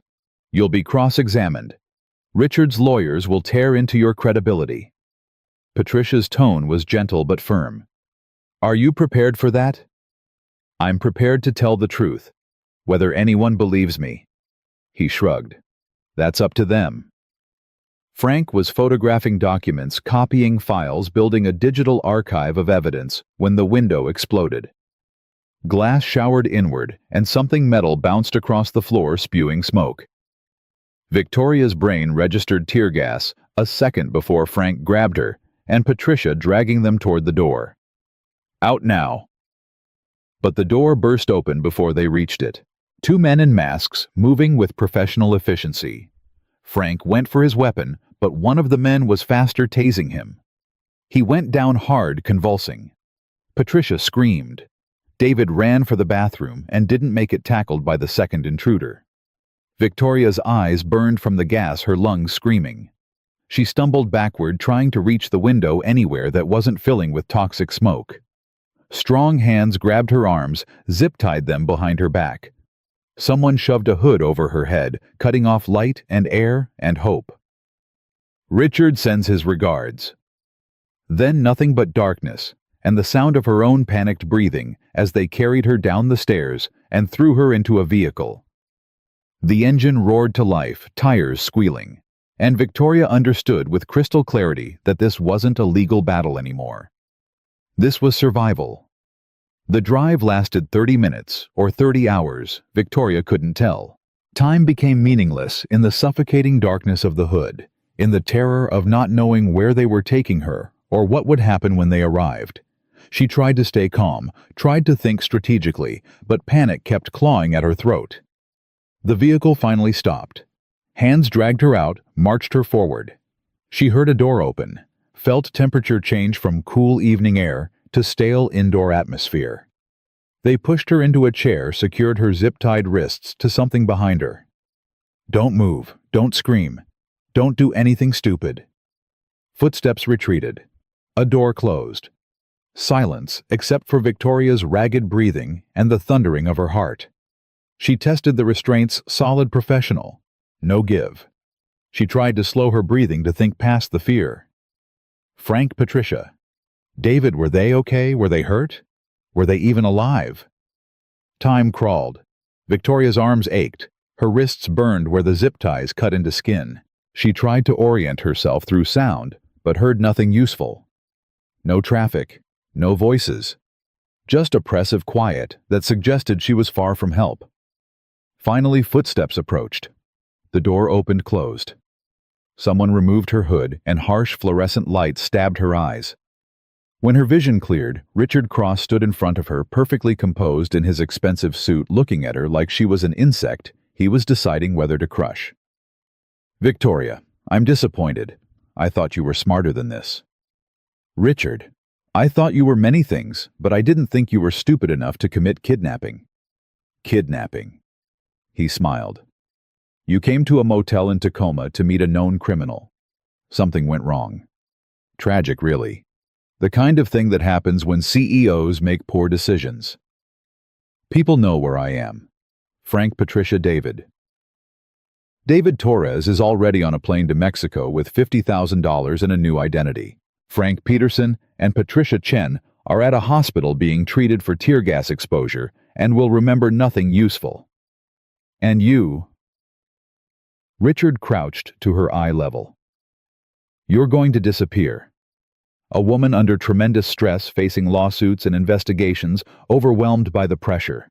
People will assume you ran, or had a breakdown, or worse. You won't get away with this. I already have.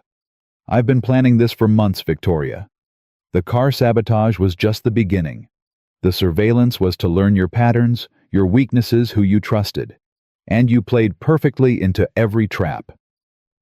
Jake knows I'm here. He'll go to the police. Jake Morrison, the mechanic, the man with no credibility, no resources, no power. Richard laughed. Let him go to the police. They'll find no evidence, no body, no crime, just another CEO who couldn't handle the pressure and disappeared. Victoria forced her voice steady. So what now? You kill me, that's your big plan. Kill you. No, that would be crude, traceable. Richard stood, adjusted his cufflinks. I'm going to let you go, drop you somewhere far from Seattle, give you some cash, and trust that your survival instinct will keep you running. You'll disappear yourself, Victoria. And in your absence, I'll take control of Blackwell Automotive, dismantle everything you built, and sell it for parts. The board won't let you. The board will have no choice. With you gone, with evidence of your instability, with criminal investigations pending, they'll beg me to restore order. And I will write before I destroy everything your father built. His smile was pure malice. You took my career. I'm taking your legacy. He walked to the door, paused. Someone will be back in a few hours to drive you wherever you want to go. I suggest you think carefully about how far you want to run, because if you ever come back to Seattle, if you ever try to reclaim what was yours, I'll finish this conversation differently." He opened the door. "Goodbye, Victoria. It's been educational." The door closed, the lock clicked, and Victoria sat alone in the fluorescent-lit room tied to a chair facing the destruction of everything she'd sacrificed her life to build. But somewhere in the despair, somewhere beneath the fear and exhaustion and pain, Victoria Blackwell felt something else rising. Not defeat. Not surrender. Something harder, sharper forged in parking garages and board meetings, and 3 days of learning that strength wasn't about being untouchable. It was about refusing to stay down when someone knocked you flat. She pulled against the zip ties until her wrists bled, until the plastic finally weakened enough to break. Her hands free, Victoria stood on shaking legs and looked around the room. No windows, one door locked. But there was a vent near the ceiling, and Victoria had spent 15 years being underestimated. Time to remind Richard Cross why that was a mistake. Victoria dragged the chair beneath the vent, her bloodied wrists screaming protest with every movement. She climbed onto the seat, wobbling on $3,000 heels that had never been designed for escape attempts. The vent cover was secured with screws she couldn't reach, couldn't turn, even if she could. She was about to climb down when she heard voices outside the door. "Boss said 2 hours. It's been 90 minutes. So, we wait." Not like she's going anywhere. Victoria's heart hammered. 2 guards, maybe armed, definitely bigger than her.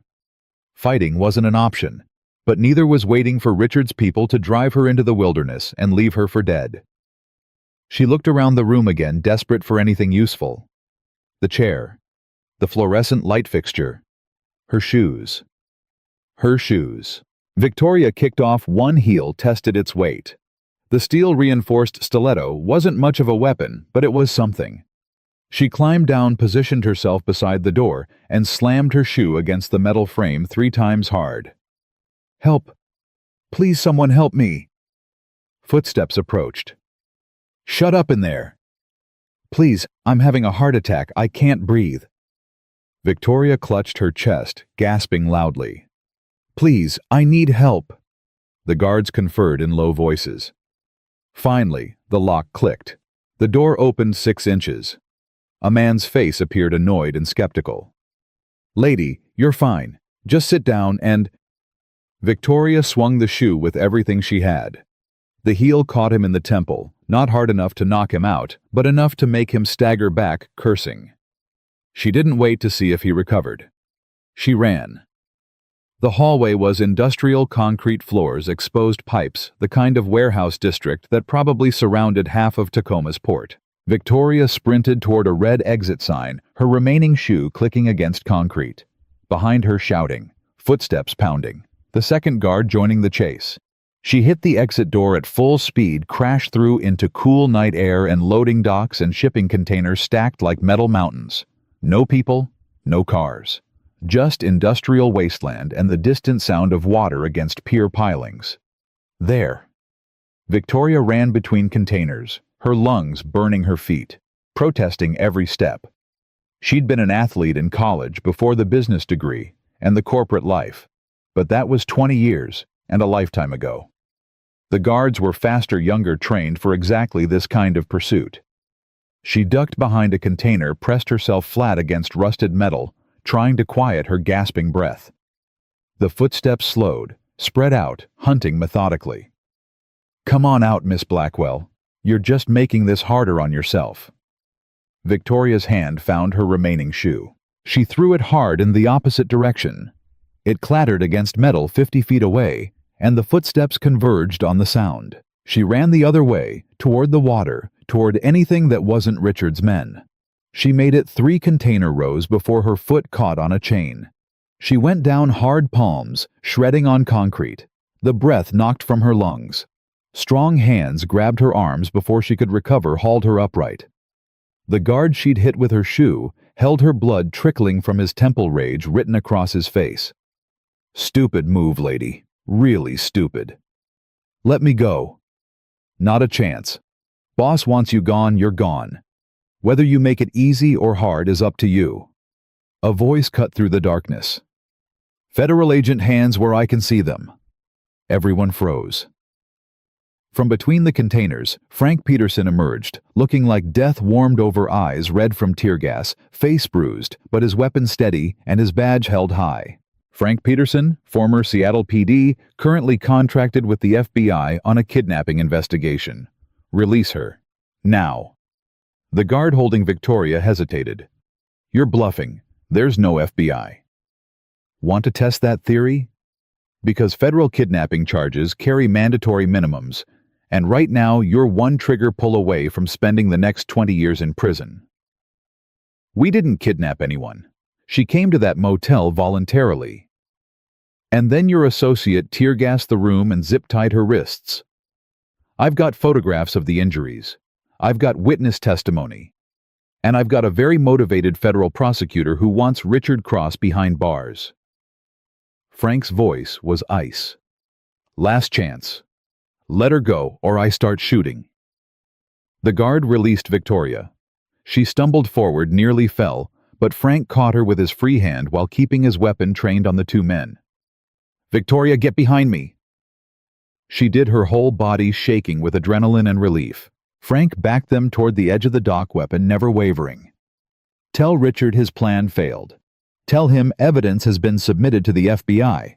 Tell him he's got about 12 hours before the arrests start. Frank smiled grimly. And tell him Frank Peterson says hello. They reached Frank's car, a battered sedan parked between containers, and he shoved Victoria into the passenger seat, kept his weapon visible until they were moving, speeding away from the warehouse district. Only when they hit the main highway did he finally lower the gun. Jesus Christ, Victoria. When you don't call for 3 hours when Patricia wakes up at the hospital and you're missing. He stopped, voice shaking. I thought we'd lost you. How did you find me?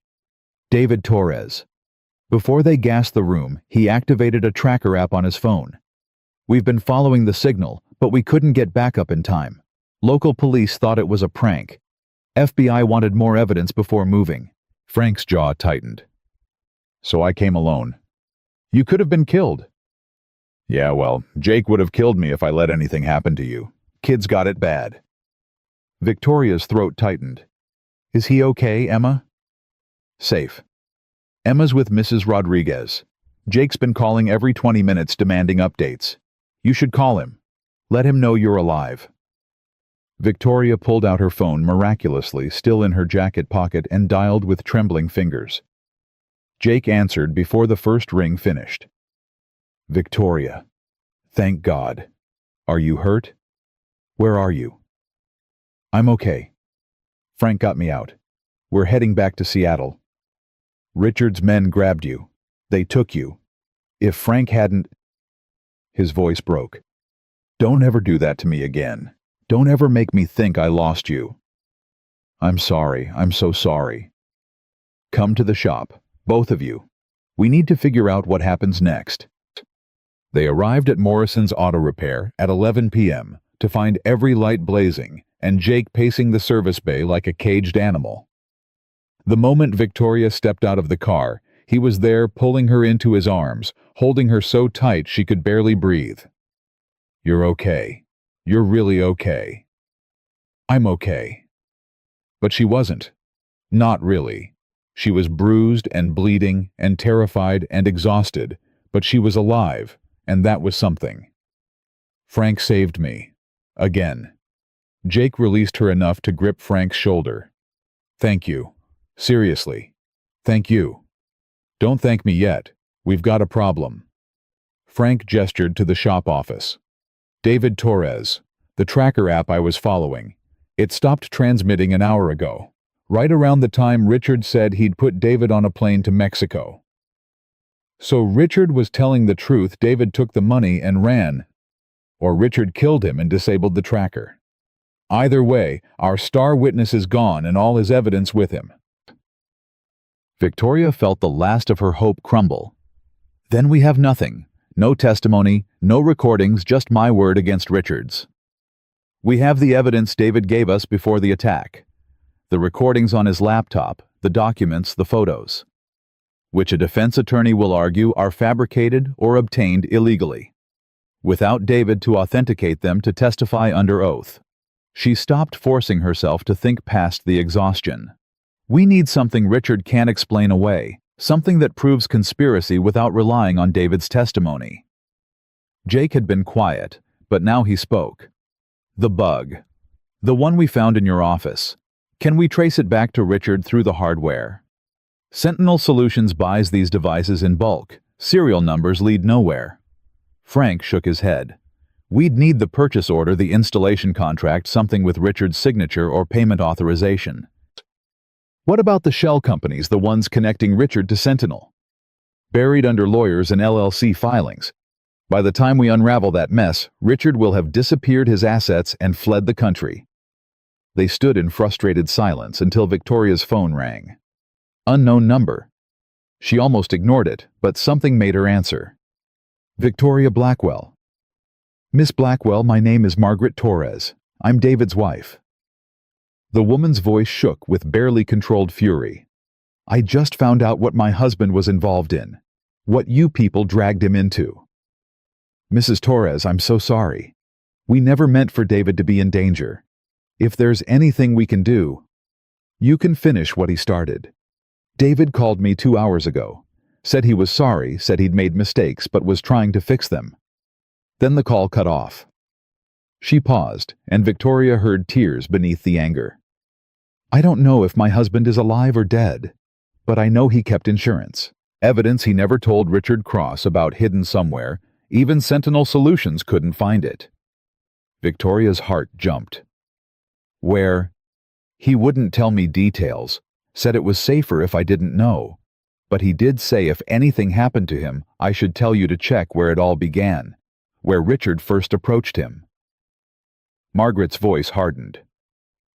My husband might have been a criminal, Miss Blackwell, but he was my criminal. And if Richard Cross hurt him, I want that bastard to pay. Where did Richard first approach David? A restaurant in downtown Seattle, the Metropolitan Grill. They met in a private dining room 6 months ago. David said that's when he understood what he was getting into, but by then, it was too late to back out. Thank you, Mrs. Torres. Thank you so much. Don't thank me. Just make sure my girls know their father died trying to do the right thing. The call ended. Victoria looked at Frank and Jake, hope rekindling. David hid evidence at the Metropolitan Grill, somewhere in or near the private dining room where Richard recruited him. That was 6 months ago. The evidence could be gone, could have been cleaned, renovated, thrown away. Frank was already pulling up information on his phone. But it's worth checking. Restaurant closes at midnight. We've got less than an hour. They piled into Frank's car and broke every speed limit getting downtown. The Metropolitan Grill occupied a corner building with old-school elegance, leather booths, dark wood, the kind of place where deals were made and careers were destroyed over perfectly cooked steaks.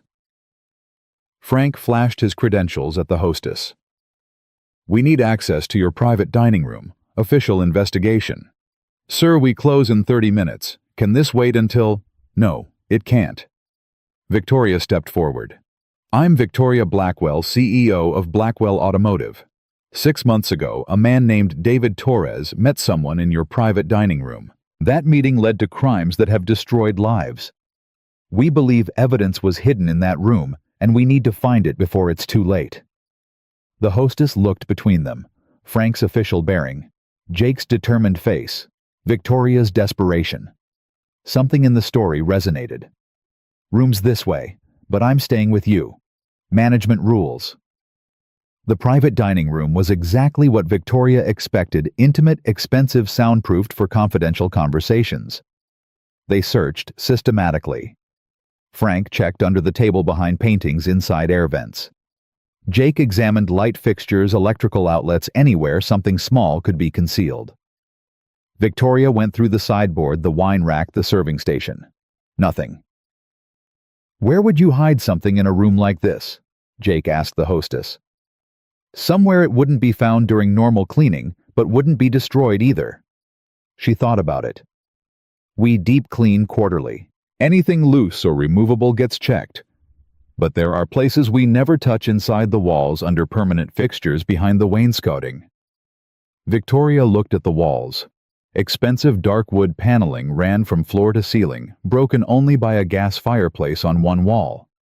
She approached the fireplace, examined the mantel the decorative tiles surround. Her fingers found a loose tile on the right side, wiggled it. It shifted. Here. Something's here. Jake helped her pry the tile free. Behind it, taped to the interior wall, was a waterproof bag containing a thumb drive and a handwritten note. If you're reading this, I'm either dead or gone. Everything Richard Cross said and did is on this drive, unedited recordings, original documents, payment records he doesn't know I kept. I didn't want to be a criminal, but I was. And maybe this makes up for it a little. David Torres. Victoria held the thumb drive like it was made of gold. We've got him. We actually got him. Frank was already on his phone. I'm calling the FBI, real FBI this time. We hand this over tonight, let them verify authenticity, start building the federal case. Richard will run the moment he hears. We need to move fast. FBI's faster. Trust me. They drove straight to the FBI field office in downtown Seattle, where Frank's credentials and the evidence got them immediate attention from a night supervisor who called in the on-duty prosecutor. Victoria, Jake, and Frank spent 4 hours giving statements, turning over every piece of evidence they'd collected, watching federal agents review David's files with growing excitement. At 3 a.m., the prosecutor, a woman named Sarah Kim, with sharp eyes and sharper questions, called them into a conference room. This is solid. Really solid. Conspiracy, corporate espionage, kidnapping, and enough wire fraud to keep Richard Cross in federal prison for 20 years minimum. She closed her folder. We'll execute arrest warrants at 6 a.m. Mr. Cross, his associates at Sentinel Solutions, everyone involved. What about David Torres? Margaret's question haunted Victoria. Is he alive? We don't know yet, but we've issued bolos, contacted Mexican authorities, flagged his passport. If he's alive, we'll find him. Sarah looked at Victoria. Miss Blackwell, you should know that you'll be a key witness in this case. Defense will try to discredit you, claim this is a vendetta, accuse you of fabricating evidence. Let them try. I'm ready. Good. Because this is going to be ugly. High profile. Media will dissect every aspect of your life and Richard's. Your company will be scrutinized. Your leadership will be questioned. Sarah's expression softened slightly. You've been through hell already. It's about to get worse before it gets better. I know, but at least this time I'm not alone. Victoria glanced at Jake, who'd stayed by her side through every statement, every question, every moment of doubt. He met her eyes and smiled, exhausted, but genuine. They left the FBI building as dawn painted Seattle's skyline in shades of pink and gold. Frank drove them back to Morrison's auto repair in companionable silence, all of them too tired for conversation. Emma was already there, having snuck out of Mrs. Rodriguez's house at first light to make sure Dad was okay. You're alive. Emma launched herself at Victoria, hugging her waist. Dad said you were kidnapped by bad guys and might not come back. I came back. The bad guys weren't as smart as they thought. Because you're smarter. Obviously. Emma looked up with serious eyes. Are you going to keep fighting them, even though it's hard? Yes, because some things are worth fighting for. Like what? Victoria thought about her company, her father's legacy, everything she'd sacrificed to reach the top. But when she answered, those weren't the things she mentioned. Like truth and justice, and making sure people who hurt others face consequences. She paused. And like friends who show up when you need them most. Jake's hand found hers, squeezed gently. Emma grinned like she'd just won a prize. Good, because we like having you around. You make Dad less grumpy, and you eat diner food without complaining, and you let me explain science stuff without getting bored. Emma tugged Victoria's hand. Will you come to my science fair next Tuesday? It got rescheduled because of teacher conferences. I'll be there. Front row. Promise. Promise. The arrests happened at 6 a.m. as planned. Richard Cross taken from his home in handcuffs while news cameras captured every moment. 3 Sentinel Solutions employees, including the guards who'd held Victoria at the warehouse. By noon, the story dominated every news channel. Corporate conspiracy attempted murder, a CEO's dramatic rescue. Victoria's phone exploded with calls from board members, reporters, employees. She ignored them all and slept on Jake's couch for 14 hours straight, while he and Emma quietly worked in the shop. She woke to the smell of pizza and Emma's voice announcing that someone named Agent Kim was on the phone with updates. Victoria took the call in Jake's office, her body aching, her mind clearer than it had been in days. "Miss Blackwell, good news. We found David Torres. He's alive in protective custody and willing to testify. Richard's people drugged him and dumped him at the border, but Mexican authorities picked him up. He'll be back in Seattle tomorrow." Relief flooded through Victoria. "Thank God. Does his wife know?" "We notified her an hour ago. She's flying down to meet him." Sarah paused. "We also found evidence of 2 other victims, other executives Richard sabotaged or surveilled over the past 3 years. They're cooperating with the investigation." So, it's over. Really over. The criminal case is just beginning. But your part, the running and hiding and fear, that's done. Richard Cross will never hurt you or anyone else again. Victoria hung up and walked into the service bay where Jake was teaching Emma how to diagnose a transmission problem. They both looked up when she entered, questions written across their faces. "It's over. Richard's in custody, David's alive, and there are other victims willing to testify. The FBI says I'm safe." Emma cheered. Jake's shoulders dropped like he'd been carrying weight for days and could finally set it down. He crossed to Victoria, pulled her into his arms, and held her without words, because words weren't necessary. They'd survived. Together. That evening, Victoria returned to her penthouse for the first time since the kidnapping. The space felt different, smaller somehow, lonelier. She stood at her windows looking at the city spread below and realized something fundamental had shifted. This view, this apartment, this life of perfect isolation didn't feel like success anymore. It felt like a prison she'd built herself. Her phone rang. "Jake. Hey, just checking that you're okay. Em wanted me to make sure you got home safe." "I'm okay. Tired. Thinking too much." "About what?" "About whether I want to go back to being CEO. To running Blackwell Automotive.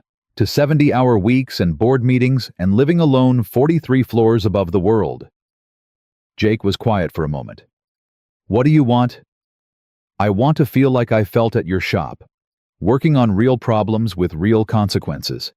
Teaching Emma about electrical systems. Eating diner pancakes at 4 a.m. She laughed softly. "I want to be someone other than the ice queen in the corner office." "So be that person. Nothing's stopping you. Except 15 years of expectations and a company that needs leadership and a father's ghost judging every decision I make. Victoria, your father's dead. You don't owe him anything. You don't owe the company anything beyond what you choose to give. And if you choose to walk away..." He paused. "You're allowed to choose yourself." The words hit like a key turning in a lock Victoria hadn't known existed. You're allowed to choose yourself. When had she last done that? When had she last made a decision based on what she wanted instead of what she should want? What if I choose wrong? What if I give up everything I built and regret it? Then you'll build something new. That's what you do, Victoria. You build things. Companies, relationships, a life worth living. You just forgot somewhere along the way that you get to decide what that looks like. They talked until midnight about choices and futures and the strange way tragedy could sometimes crack you open enough to let better things in. When they finally hung up, Victoria stood at her windows again, but this time she wasn't looking at the city spread below. She was looking at her reflection in the glass, trying to recognize the woman who'd survived Richard Cross and federal investigations, and her own stubborn refusal to need anyone. She saw her mother's determination in the set of her jaw, her father's strategic mind in her eyes. But she also saw something new: vulnerability that wasn't weakness, connections that weren't burdens, the radical idea that strength could include asking for help. The next morning, Victoria called an emergency board meeting. The 12 members assembled with concern written across their faces, probably expecting another crisis, another battle. Instead, Victoria stood at the head of the conference table and delivered the speech she'd been rehearsing all night. "I'm stepping down as CEO effective in 3 months. I'll stay on as board chair, continue providing strategic guidance, but day-to-day operations need fresh leadership. Someone who wants this job for the right reasons, not because a ghost told them they had to." She looked around the table. "My father built Blackwell Automotive from nothing. I kept it alive after he died. But I don't want to spend the rest of my life maintaining someone else's legacy. I want to build my own." The board erupted in protests and questions. Marcus Fielding raised his hands for quiet. "Victoria, this is sudden. Are you sure this is what you want, after everything you've been through?" "I'm sure. Maybe more sure than I've been about anything in 15 years, she smiled. "I'm not abandoning the company. I'm choosing to lead differently, to have balance, to be human instead of a machine, and maybe that makes me a better leader, not worse." The vote was unanimous. Victoria Blackwell would transition to board chair, a new CEO would be recruited, and 3 months from now she'd be free to choose what came next, without the weight of expectations crushing her. She walked out of that boardroom, feeling lighter than air, pulled out her phone and texted Jake. "I quit. Well, mostly quit. Want to celebrate?" His response came immediately. "Emma's science fair is tonight. Come to that. Best celebration there is." Victoria arrived at Emma's elementary school at 6 p.m., wearing jeans and a sweater instead of her usual armor. The gymnasium was packed with parents and projects, and she found Jake and Emma near the back next to a display about electromagnetic fields that involved more magnets than seemed structurally safe. "You came," Emma threw her arms around Victoria. "And you're wearing normal clothes. Dad said you probably only owned fancy suits." "I own 3 pairs of jeans now. Bought them yesterday." "That's progress. Come look at my project. I'm going to win first place." Emma's confidence was justified. Her project was brilliant, clear, comprehensive, explained at a level that made sense without being condescending. Victoria stood back while Emma fielded questions from judges watching this remarkable child who'd somehow become essential to her life in less than 2 weeks. Jake appeared at her elbow. "She's something else, isn't she?" "She really is. She gets that from you." "From her mom, mostly. Sarah was brilliant, like that, could explain rocket science to a 5-year-old and make it sound simple." He smiled, sad but genuine. "She would have liked you, Victoria. Would have said you were the kind of woman who just needed someone to remind her she was allowed to be happy." "Am I allowed to be happy?" "Everyone is. You just have to stop thinking you need permission." Jake turned to face her fully. "Victoria, I need to say something, and I need you to let me finish before you respond." Her heart started hammering. "Okay." "These past 2 weeks have been insane. Car sabotage, kidnapping, federal investigations, not exactly the normal way relationships develop. And I've told myself, we're just friends, that you're going through crisis and I'm helping, and it doesn't mean anything." He paused. "But I'd be lying if I said I didn't care about you. Really care. In a way that has nothing to do with car repair or corporate conspiracies." Victoria couldn't breathe. "Jake, let me finish. I know you're dealing with a lot. I know you're rebuilding your whole life. I know you don't need complications, but I also know that life's too short to not tell people how you feel when you feel it. So I'm telling you I care about you, Victoria. And when you're ready, if you're ever ready, I'd like to take you on an actual date. Somewhere nice. Somewhere that isn't a diner or a parking garage or the FBI field office." Emma's voice interrupted before Victoria could respond. "Dad, the judges are coming back. I think I won." They turned to see the judges conferring, marking clipboards. Emma bounced on her toes, vibrating with anticipation. When the head judge announced first place in the 5th grade category for Emma Morrison's electromagnetic field project, Victoria cheered as loudly as Jake, her heart full of something she couldn't name but didn't want to lose. Later, after Emma had accepted her ribbon and posed for photos and explained her project to anyone who would listen after other parents had congratulated Jake, and Victoria had been introduced as Dad's friend who's a CEO, but not scary, after the gymnasium had emptied, and they walked to the parking lot under stars that actually showed through Seattle's clouds, Victoria finally answered Jake's question. Yes. Yes what? Yes to the date. Yes to seeing where this goes. Yes to choosing something for myself instead of what I think I should choose. She stopped walking, faced him fully. Jake Morrison, I care about you too. Probably more than I should after 2 weeks. Definitely more than is rational or safe or smart. But I'm done being rational. I'm done with safe. I want to see what happens when I let myself feel something. Jake smiled that quiet smile that transformed his whole face. Fair warning, dating a mechanic with a 10-year-old isn't glamorous. It involves a lot of school pickups, science fairs, and diner pancakes. Sounds perfect. Also, I'm terrible at fancy restaurants. I will absolutely use the wrong fork. Then we'll skip fancy restaurants. And Emma comes with me. We're a package deal. I wouldn't have it any other way. Jake reached for her hand, laced their fingers together. In the parking lot of an elementary school surrounded by minivans and the lingering excitement of a science fair, Victoria Blackwell kissed a mechanic who'd saved her life in more ways than one and felt like she'd finally found something worth more than any corner office or company title could ever be. Emma, watching from Jake's truck, made gagging noises, but couldn't hide her grin. 3 months later, Victoria officially transitioned to board chair, attended her last day as CEO, and walked out of Blackwell Automotive at 3 p.m. instead of midnight. She drove straight to Morrison's Auto Repair, where Jake was teaching an after-school program for kids interested in mechanics.